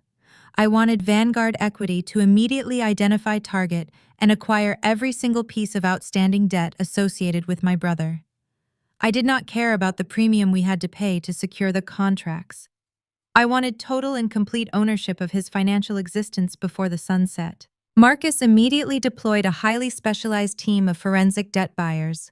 They rapidly dissected the decaying corpse of Jason corporate finances. What they discovered was a terrifying web of financial desperation. Because every traditional banking institution had already rejected his loan applications months ago, Jason had resorted to securing massive amounts of capital from shady private lenders and highly aggressive secondary credit markets. These were not forgiving corporate banks. These were ruthless private equity firms that charged astronomical interest rates and demanded absolute uncompromising collateral. Jason had heavily leveraged everything he had just to keep his fake empire afloat for one more month. The first target on our acquisition list was the primary overseas software supplier. They were the entity that had originally threatened to lock Jason out of his own company servers if he did not wire them massive capital. Marcus contacted their executive board directly. He offered them a completely irresistible cash buyout. We paid them 20% above the actual owed debt in exchange for the immediate, unquestioned transfer of the contract. The supplier eagerly accepted the massive premium. In less than 45 minutes, Vanguard Equity became the absolute owner of the exact technology infrastructure Jason needed to maintain his fake billionaire facade. We did not stop there. The acquisitions team moved with terrifying surgical precision. They tracked down the private luxury leasing firm that actually owned the two imported sports cars Jason and Naomi constantly flaunted on social media. Jason was severely behind on those massive monthly payments. Marcus bought the debt outright. He then systematically targeted the secondary lenders who had provided Jason with short-term bridge loans to cover his fraudulent payroll. My firm offered immediate liquid cash to every single one of those frustrated, angry creditors. They all gladly signed over their rights, incredibly relieved to instantly dump the toxic defaulting assets onto Vanguard Equity. By 5 o'clock in the afternoon, the massive, highly coordinated financial sweep was entirely complete. Marcus walked back into my office and placed a thick, heavy black binder on my marble desk. I slowly opened the cover, feeling a deep, dark sense of absolute triumph. The binder contained the consolidated, legally binding contracts of every single major liability Jason possessed. I had successfully weaponized my massive corporate liquidity. In less than 8 hours, Vanguard Equity had aggressively bought up every single loan, every single outstanding invoice, and every single piece of collateralized debt. I was no longer just the sister he had violently pushed away at a dinner table. I was now his primary, unquestioned creditor. I literally owned the financial rights to his entire existence. I spent the next hour carefully reviewing the incredibly dense fine print of the private loan agreements Jason had so foolishly signed. The absolute arrogance of my brother was truly staggering. In his desperate manic rush to secure fast cash, he had completely ignored basic corporate legal protections. He had bypassed standard limited liability clauses. Instead, he and Naomi had foolishly signed strict personal guarantees on nearly every single massive private loan. They had legally tied their own personal assets to the toxic debt of the failing startup. It was a catastrophic, completely unforced error. Because they had systematically embezzled corporate funds to pay for designer bags and European vacations, the corporate veil was already entirely pierced. Their personal bank accounts, their luxury possessions, and even the future equity they mistakenly thought they possessed were all completely vulnerable to aggressive seizure. The trap was now perfectly, beautifully set. The jaws were locked wide open, completely hidden beneath the surface, just waiting for Jason to take one final arrogant step. He was currently sitting in his rented luxury apartment, aggressively watching the clock, deeply convinced that his extortion email was actively forcing me into total submission. He thought the public pressure was breaking my resolve. He honestly believed he was a master manipulator controlling the entire board. He had absolutely no idea that while he was busy weaponizing strangers on the internet, I had quietly purchased the very ground he was standing on. I closed the heavy black binder and locked it securely inside my desk drawer. The sun was beginning to set over the Chicago skyline, casting long, dark shadows across the marble floor of my office. The massive storm of public outrage was still violently raging online, but it no longer mattered. Let the digital mob scream. Let my parents cry on their sensationalized podcasts.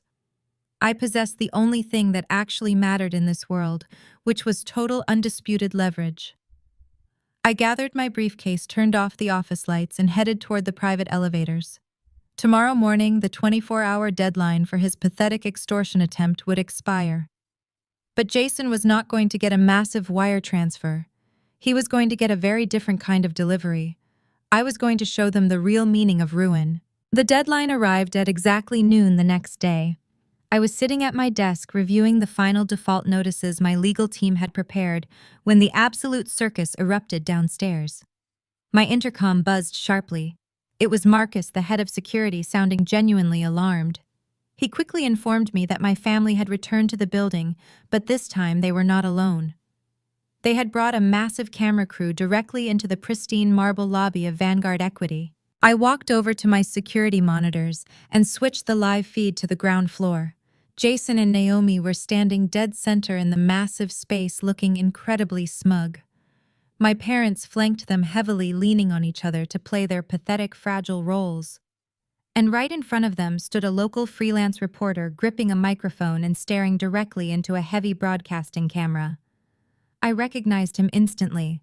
He was a notorious online tabloid journalist known for aggressive ambush interviews, clearly one of Naomi and her sleazy public relations contacts. Jason honestly believed I was cowering in my office. He deeply thought the absolute silence over the past 24 hours meant I was terrified. He brought the live stream to deliver the final crushing blow, aiming to publicly humiliate me into writing the extortion check right there on camera in front of a live audience. He wanted to corner me in my own fortress and force an immediate surrender. I watched the reporter loudly narrate the unfolding scene to his thousands of live viewers, pointing dramatically up toward the executive floors. Diane was already wiping away perfectly timed fake tears, acting like a devastated mother, begging for her cruel daughter to simply be reasonable. Naomi was gently clutching her flat stomach, playing the innocent pregnant victim for the massive online audience to see. They expected me to hide in fear. They expected me to send down an army of lawyers or desperately order security to throw them out, which would only make me look incredibly guilty and defensive on the live feed. They desperately wanted a chaotic reaction to completely prove their fake narrative. I did not give them one. I grabbed my suit jacket, smoothed down my tailored skirt, and walked confidently out of my office. I bypassed the standard executive elevator and took the private glass lift that descended directly into the center of the main lobby. As the glass elevator slowly lowered me into the chaotic scene, the reporter spotted me immediately. He rushed forward and practically shoved the microphone into my face. The absolute second. The heavy doors parted aggressively, demanding to know why I was violently ruining my own flesh and blood. Jason tightly crossed his arms, wearing a sickeningly victorious smirk. He firmly thought he had absolutely won. He deeply thought the cameras were his ultimate shield. He was completely wrong. I stepped out of the elevator perfectly calm, holding a single heavy manila envelope fully ready to end the entire war on live television. The harsh glare of the camera light hit my face the instant my heel touched the lobby floor. The reporter shoved his microphone dangerously close to my mouth, rapidly firing off aggressive questions about corporate greed and familial abandonment. Before I could even utter a single syllable in response, my mother decided it was time for her grand, heavily orchestrated performance. Diane let out a piercing, highly theatrical wail that echoed off the high marble ceilings of the lobby. She dramatically threw her hands in the air and collapsed directly onto her knees right in front of the camera. The small crowd of employees and security guards that had gathered instantly gasped, completely shocked by the sudden chaotic display. "Gemma, please!" Diane shrieked, tears rapidly streaming down her carefully made-up face. She aggressively reached out, desperately grasping at the hem of my tailored suit skirt. "I am begging you on my knees in front of the whole world. Just be a good sister. Stop this cruel, vindictive war. Jason is your own flesh and blood. How can you coldly stand there in your massive tower while your family starves in the streets? You have so much money. Just save him." It was a sickeningly brilliant piece of acting, perfectly calculated for maximum viral sympathy. Jason immediately sprang into action, playing his designated role as the fiercely protective, deeply wronged son. He rushed forward, dropping to one knee beside our mother and wrapping his arms tightly around her shaking shoulders. He looked up at me with a perfectly manufactured expression of utter disgust and moral superiority. "Look at what you are doing to her," Jason yelled, making absolutely sure his voice projected clearly over the lobby ambiance and straight into the microphone. "You are completely destroying our mother over absolute petty jealousy. She is sick, Gemma. She cannot handle this extreme stress. I only wanted to build a business to support this family, and you are using your massive billions to crush us into dust. Have you absolutely zero shame?" While Jason and Diane commanded the floor, Naomi flawlessly worked the reporter. She stood slightly off to the side, maintaining a fragile, terrified posture. The camera quickly panned to catch her wiping a single delicate tear from her eye. She looked directly into the lens, her voice quivering with expertly calibrated trauma. "We just want peace," Naomi whispered softly to the live audience, placing a protective hand over her completely flat, entirely fake pregnant stomach. "We just want to safely raise our baby without being aggressively hunted by my sister-in-law and her massive corporate lawyers. She is trying to permanently silence us, but we will not be bullied by predatory wealth anymore." The reporter fiercely turned the microphone back to me, his eyes wide with predatory excitement. He was ready for me to shout, to desperately defend myself, or to angrily order security, to forcefully remove my weeping mother from the premises. That would have given them the ultimate viral soundbite they desperately needed. Instead, I stood completely still. I looked down at Diane clutching my skirt. I looked at Jason feigning righteous anger. I looked at Naomi playing the ultimate victim. I did not blink. I slowly raised the heavy manila envelope in my hand. Right behind me, the glass elevator doors slid open a second time, and David, my lead corporate attorney, stepped out into the lobby. He was carrying two massive, heavily indexed legal binders. He walked calmly to my side, his presence instantly radiating an intense, undeniable authority that made the screaming reporter take a slight physical step back. I looked down at my mother, who was still desperately gripping my skirt, waiting for me to break down and apologize on camera. I simply pulled my fabric out of her hands, took one step back, and turned my entire attention away from my toxic family. I looked directly into the dark, blinking lens of the broadcasting camera. I did not offer a tearful defense. I did not waste a single second addressing the completely fabricated emotional attacks my family had just violently spewed across the internet. I was a chief executive officer, and I was going to dismantle their entire fraudulent operation with absolute, undeniable corporate precision. "Good afternoon," I said, my voice perfectly level, completely cutting through the heavy tension in the lobby. "My name is Gemma Caldwell, Chief Executive Officer of Vanguard Equity. For the past 48 hours, the individuals kneeling on this floor have launched a highly coordinated, vicious smear campaign against myself and my financial institution. They have leveraged fake tears, fabricated claims of elder abuse, and wildly false allegations of racial discrimination to manipulate public sympathy.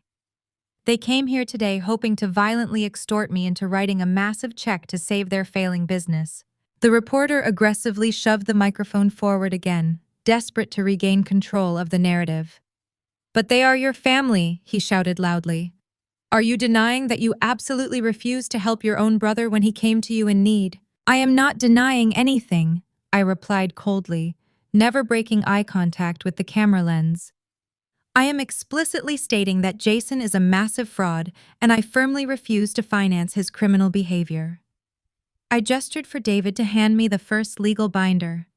I opened it and held up a massive stack of highlighted banking records directly to the camera. Jason did not build a thriving small business to help his family. He built a completely hollow shell corporation. He outsourced all of his actual coding, owns absolutely zero intellectual property, and has generated zero actual revenue in 3 entire years. Jason scrambled to his feet, his face suddenly draining of all color. The smug, victorious smirk was instantly wiped away, replaced by sheer, unadulterated panic. "Gemma, shut up," he yelled, lunging forward aggressively. "Shut your mouth right now before I make you."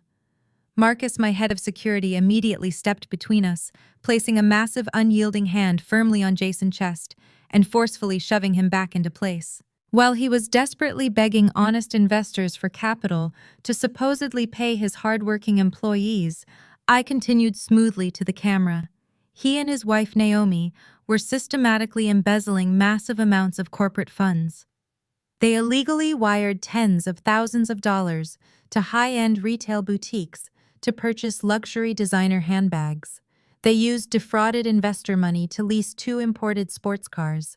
They used company accounts to fund extravagant European vacations. Naomi gasped loudly, taking a massive step away from the reporter, as if the broadcasting camera had suddenly become dangerously radioactive. The reporter quickly turned to her, his eyes wide, sensing a massive career-defining twist in the story. "Naomi, is that true?" he demanded sharply. "Are you using corporate investor funds to buy personal luxury items?" Naomi aggressively covered her face with her illegally purchased expensive handbag, completely abandoning her fragile pregnant victim routine, and desperately tried to push her way out of the tight camera frame. "But that is only the civil fraud," I said, raising my voice just enough to command absolute attention in the echoing space. Jason, however, decided to escalate this to a severe federal level. Yesterday afternoon, he sent me a highly encrypted, perfectly documented extortion demand. He explicitly threatened to fabricate financial documents and falsely accuse Vanguard Equity of predatory lending, unless I wired exactly $500,000 to a newly established offshore bank account by noon today. He specifically stated this stolen money was to buy my parents a luxury retirement condo and fund his fake billionaire lifestyle. The entire busy lobby went completely dead silent. The only sound was the soft, continuous mechanical whir of the broadcasting camera. Diane slowly stood up from the hard floor, her fake tears completely dried up, her mouth hanging open in sheer horror. She looked at Jason, finally realizing the catastrophic, inescapable legal trap her golden child had just blindly walked into. "You are lying!" Jason screamed, his voice cracking violently. He was sweating profusely, his eyes darting frantically around the room, desperately looking for an exit that did not exist. "She is making all of it up for the cameras. She is just trying to legally destroy me." "I am not making anything up, Jason," I replied, my voice dropping to a terrifying, deadly calm. I handed the printed extortion evidence to David, who held it up clearly for the camera lens. "We have already submitted the entire digital file, including the offshore routing numbers and the proxy IP address, directly to the federal authorities. You will likely be receiving a very official visit from them before the end of the day." "But I am not just leaving your total destruction to the justice system," I added, pulling the heavy manila envelope from under my arm. "You thought you could publicly humiliate me into paying off your massive, crushing debt. You thought the immense social pressure would force Vanguard Equity to surrender. But you completely failed to understand how real power actually operates. I do not pay off toxic liabilities. I aggressively acquire them." I opened the envelope and pulled out the thick stack of secondary loan contracts. I looked directly at Jason, watching his entire fake world actively collapse in real time. Over the past 24 hours, Vanguard Equity has successfully executed a massive, highly targeted financial sweep of the secondary credit markets. I declared, ensuring every single word was captured perfectly on the live broadcast. "We identified every single private loan, every single bridge financing agreement, and every single outstanding invoice your fake startup owed. We bought out the software supplier you desperately needed. We bought out the luxury leasing firm that actually owns your cars. We bought out every single aggressive private equity firm you stupidly borrowed money from." Jason's legs physically gave out. He stumbled backward and heavily collapsed against the marble security desk, his breath coming in short, rapid, terrified gasps. "You no longer owe money to a dozen scattered creditors," I stated coldly, stepping directly into his personal space, completely ignoring the camera now. "You owe absolutely everything to me. Vanguard Equity is your sole undisputed creditor. We hold the massive debt on your company. We hold the legal titles to your cars. And because you were stupid enough to sign strict personal guarantees on all of those private loans, we now legally hold the rights to every single personal asset you and Naomi currently possess. You came here today demanding $500,000 to save your miserable life. But you are leaving with absolutely nothing, because I am officially calling in all of your loans effective immediately. You are entirely, completely, and permanently bankrupt." I turned away from his broken, hyperventilating form and looked back at the reporter, who was staring at me in absolute stunned silence. He slowly lowered the microphone, completely forgetting his role as an aggressive tabloid journalist. The live chat on his broadcasting monitor was flying by at blinding speeds, the public narrative instantly and violently shifting from blind outrage to absolute shock. "You can stop broadcasting now," I told him smoothly, offering a very thin, incredibly cold corporate smile. "The show is officially over. Please have your security team escort these trespassers off my property immediately." "Wait," I commanded sharply, raising a single hand before Marcus could physically grab my hyperventilating brother. The security guards instantly froze in place. The tabloid reporter, who had just started to lower his heavy broadcasting camera in defeat, immediately hoisted it right back onto his shoulder. His journalistic instincts knew the bloodbath was not actually finished. He zoomed the lens in tight, capturing every single bead of sweat rolling down Jason's face. I looked directly at the reporter and offered a perfectly calm, icy nod. "Keep the live stream running," I instructed smoothly. "We have an audience of millions currently watching this absolute tragedy unfold, and I firmly believe in delivering a complete, uninterrupted narrative." I slowly turned my back on Jason. He was already destroyed, a completely bankrupt, legally compromised shell of a man who was about to face severe federal extortion charges. He was no longer my primary concern. I turned my full, undivided attention to the two people standing completely paralyzed in the center of the lobby. Thomas and Diane, my parents. Diane was trembling violently. Her heavily orchestrated performance from 10 minutes ago had entirely evaporated, replaced by genuine, unadulterated terror. She looked at me with wide, panicked eyes, desperately trying to process the absolute destruction of her perfect golden child. Thomas stood rigidly beside her, his face ashen, staring at the floor, as if he expected it to suddenly open up and swallow him whole. They had spent their entire lives treating me like a disposable financial asset, a secondary character meant only to support Jason and his massive ego. Now they were standing in the marble lobby of the corporate empire I built, without them watching their entire fake reality shatter into a million jagged pieces. "Tell me, Diane." I began, my voice echoing clearly in the dead silent room. "When you went on that sensationalized local podcast yesterday and violently accused me of elder abuse, did you actually believe Jason was a victim? Did you honestly think I was just a greedy, vindictive daughter trying to crush his brilliant small business out of pure spite?" Diane opened her mouth to speak, but only a pathetic, choked gasp escaped her throat. She looked desperately at Jason, who was actively shrinking against the security desk, completely refusing to make eye contact with her. I stepped closer to my parents, my high heels clicking ominously against the polished stone floor. "I want to ask you both a very simple, highly practical question." I continued, ensuring my tone was loud enough for the microphone to pick up every single syllable. As I just clearly demonstrated to the entire internet, Jason burned through all of his fraudulent investor capital over 6 months ago. He exhausted every single shady private equity loan he could possibly secure. He was completely out of options. So how exactly did he manage to keep his fake company afloat last month? How did he magically secure the massive sudden influx of cash required to pay his overseas software suppliers just 3 weeks ago? Thomas finally looked up, his brow heavily furrowed in deep, sudden confusion. "What are you talking about, Gemma?" My father rasped, his voice sounding incredibly old and fragile. "Jason told us he secured a prestigious angel investor." I let out a short, harsh laugh that held absolutely zero humor. "An angel investor. That is beautifully poetic, Thomas. But the truth is vastly more devastating." I gestured for David to hand me the final document. My lead attorney pulled a single heavily authenticated legal folder from his briefcase and placed it directly into my waiting hand. I did not hold it up for the camera this time. I walked directly over to my father and forced the folder against his chest until his shaking hands came up to grasp it. "Open it," I commanded softly. Thomas fumbled with the heavy paper cover. Diane leaned over his shoulder, her eyes darting frantically across the dense legal text. I watched their faces with absolute chilling detachment. I watched the exact second the catastrophic reality registered in their minds. When Jason ran out of victims to defraud, I explained to the live audience staring coldly at my parents, he realized he still had access to one final highly valuable asset. Your beautiful, fully paid-off retirement home in the suburbs. The house you spent 30 years paying for.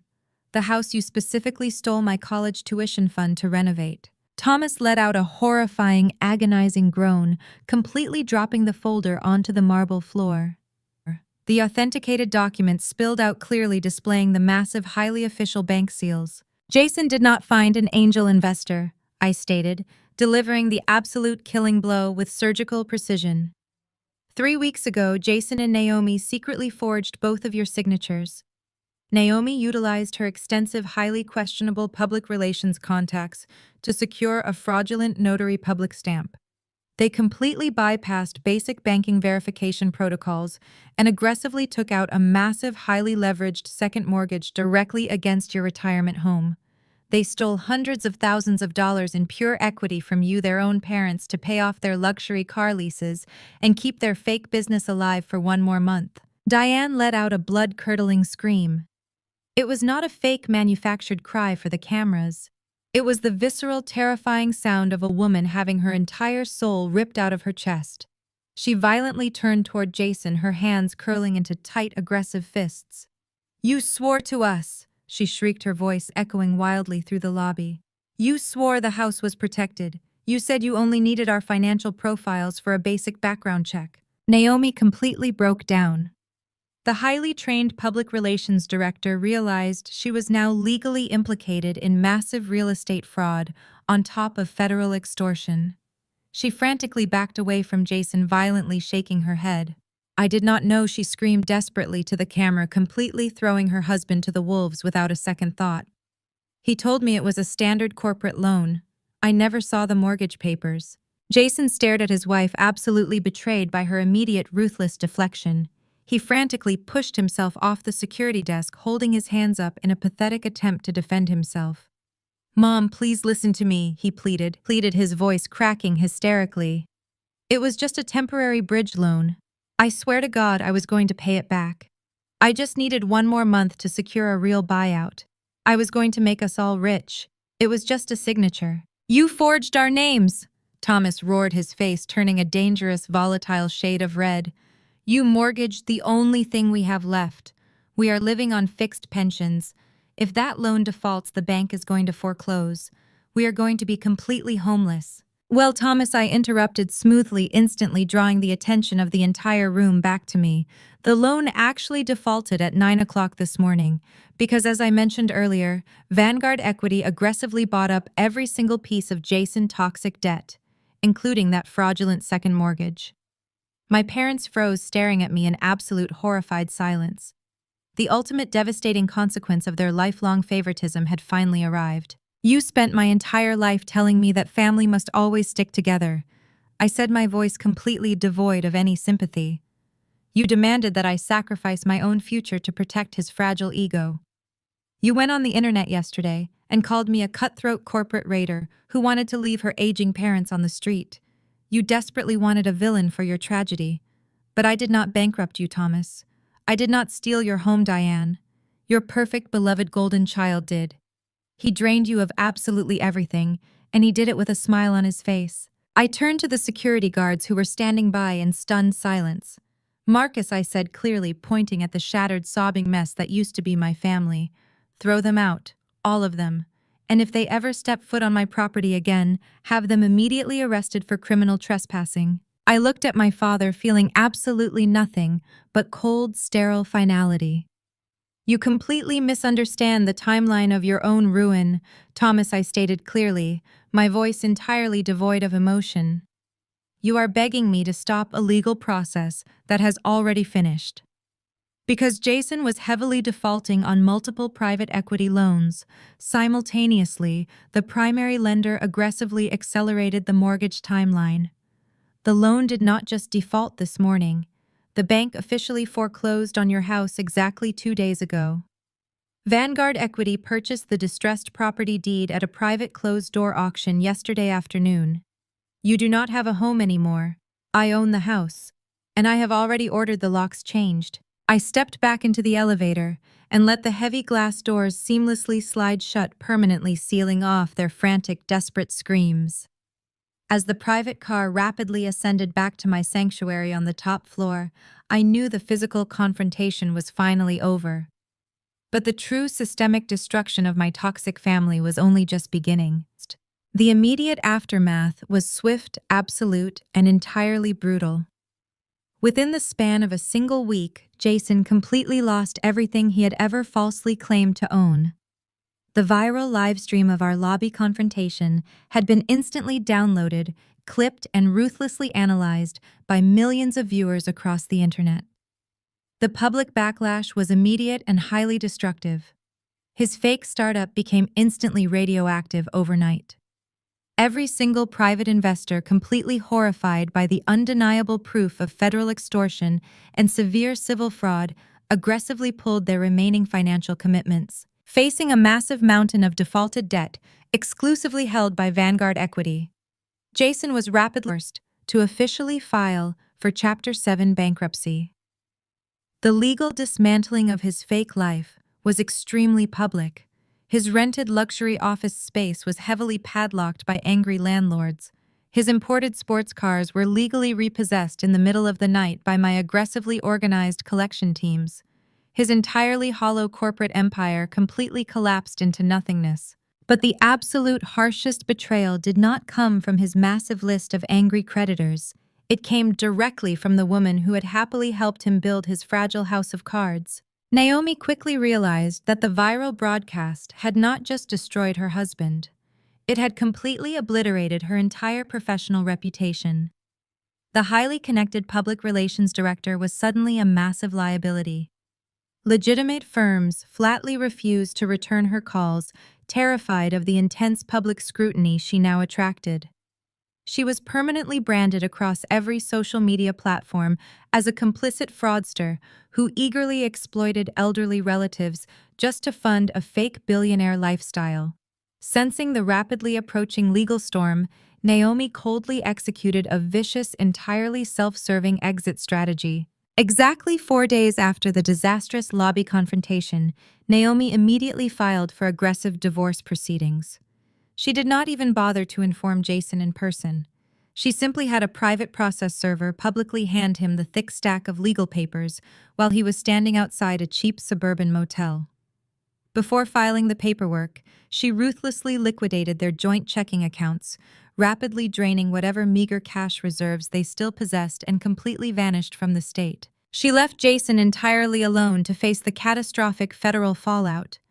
By legally distancing herself from the fraudulent second mortgage on my parents' retirement home, she successfully shifted the entire burden of the heavy forgery charges directly onto his shoulders. Jason was suddenly trapped in a terrifying legal nightmare, completely isolated, entirely bankrupt, and aggressively targeted by state and federal investigators. He had spent his entire life arrogantly believing he was the untouchable golden child, deeply protected by blind parental devotion.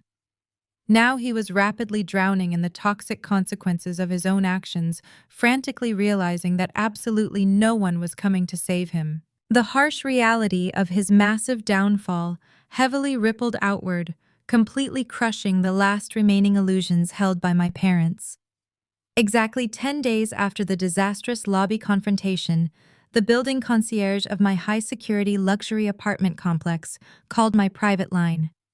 He sounded deeply uncomfortable as he explained that two desperate elderly individuals were aggressively crying in the pristine lobby, loudly demanding to see their daughter. I instructed the concierge to send them up.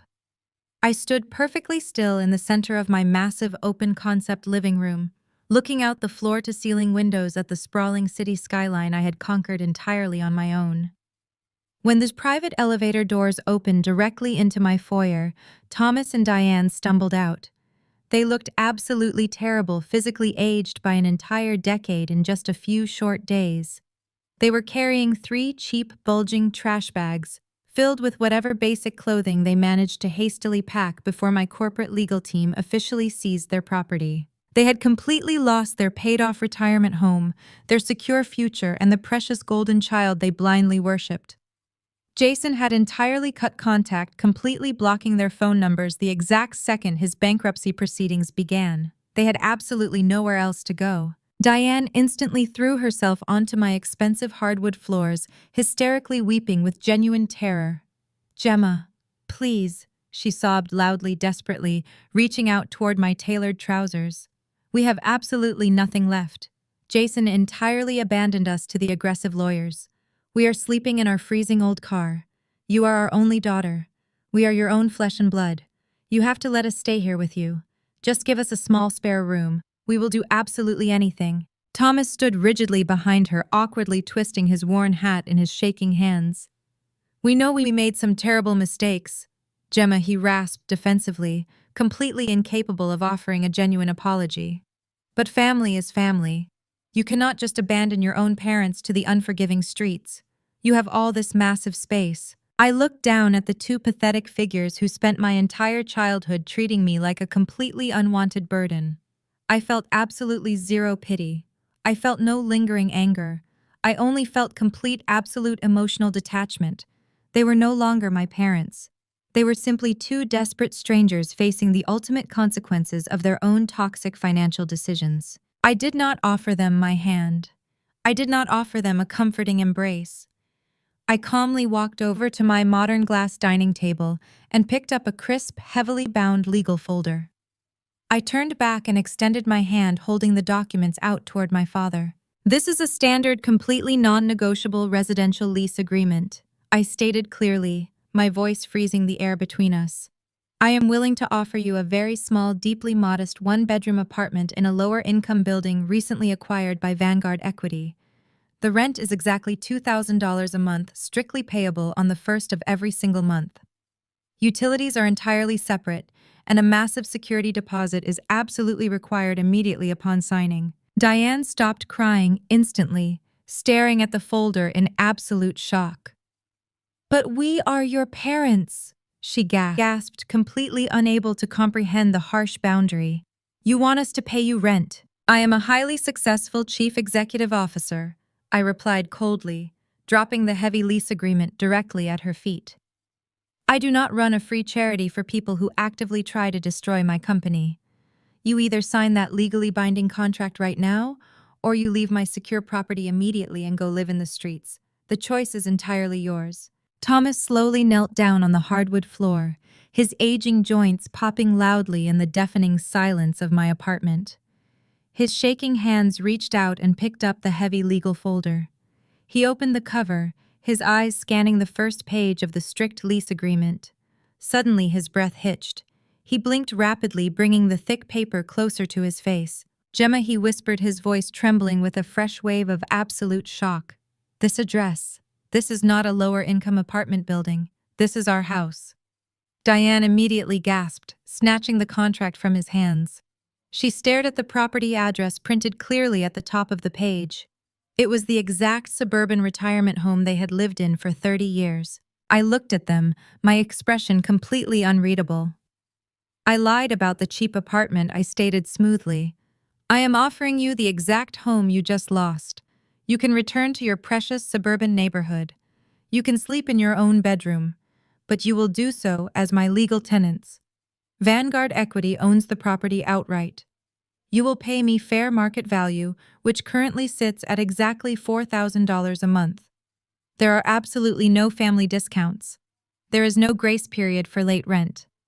If you miss a single payment by even one day, my property management firm will aggressively initiate formal eviction proceedings, and you will be permanently removed by the local sheriff." Diane stared at me, completely horrified by the absolute inescapable karma of the situation. "You are making us rent our own home from you." She choked out, her voice barely a whisper. "You are going to be our landlord." "I am your sole provider," I corrected her coldly. "For 30 years you treated me like complete garbage. You prioritized Jason at every single turn, draining my college funds, ignoring my achievements, and openly discarding me when I refused to submit to your toxic demands. Now the golden child has completely abandoned you to the wolves, and the daughter you violently rejected is the only human being standing between you and the unforgiving streets. You will pay me every single month just to keep a roof over your heads. You will strictly abide by the rules set in my corporate contract. And you will finally understand the true heavy cost of your lifelong betrayal." I turned away from them, picking up my designer coat from the entryway chair. I signaled to the private security guard standing quietly by the elevator. "Marcus will give you exactly 5 minutes to sign that legally binding document," I instructed calmly. "If it is not signed and fully dated by the time I reach the ground floor, he will physically escort you out of the building. Do not ever call my private number again." I did not wait for their response. I stepped into the elevator, letting the glass doors slide shut permanently, severing the final decaying thread of my biological family. As the car descended, I closed my eyes. I did not feel angry. I did not feel sad. I felt a profound, overwhelming sense of absolute peace. The crushing weight I had carried since childhood was entirely gone. 45 minutes later, I walked into a highly exclusive, dimly lit Italian restaurant in the heart of the financial district. The hostess immediately guided me to a private back table. David, my brilliant corporate attorney, and Sarah, my chief operating officer and closest confidant, were already sitting there sharing a bottle of expensive vintage wine. They both looked up as I approached, their faces breaking into warm, genuine smiles. "We have successfully secured the final signatures on the bankruptcy proceedings," David announced proudly, raising his glass in a celebratory toast. And Marcus just confirmed the lease was heavily signed and fully executed. The nightmare is officially over, Gemma. I sat down, taking a deep breath of the rich, warm air. I looked at the two incredibly loyal, fiercely intelligent people sitting across from me.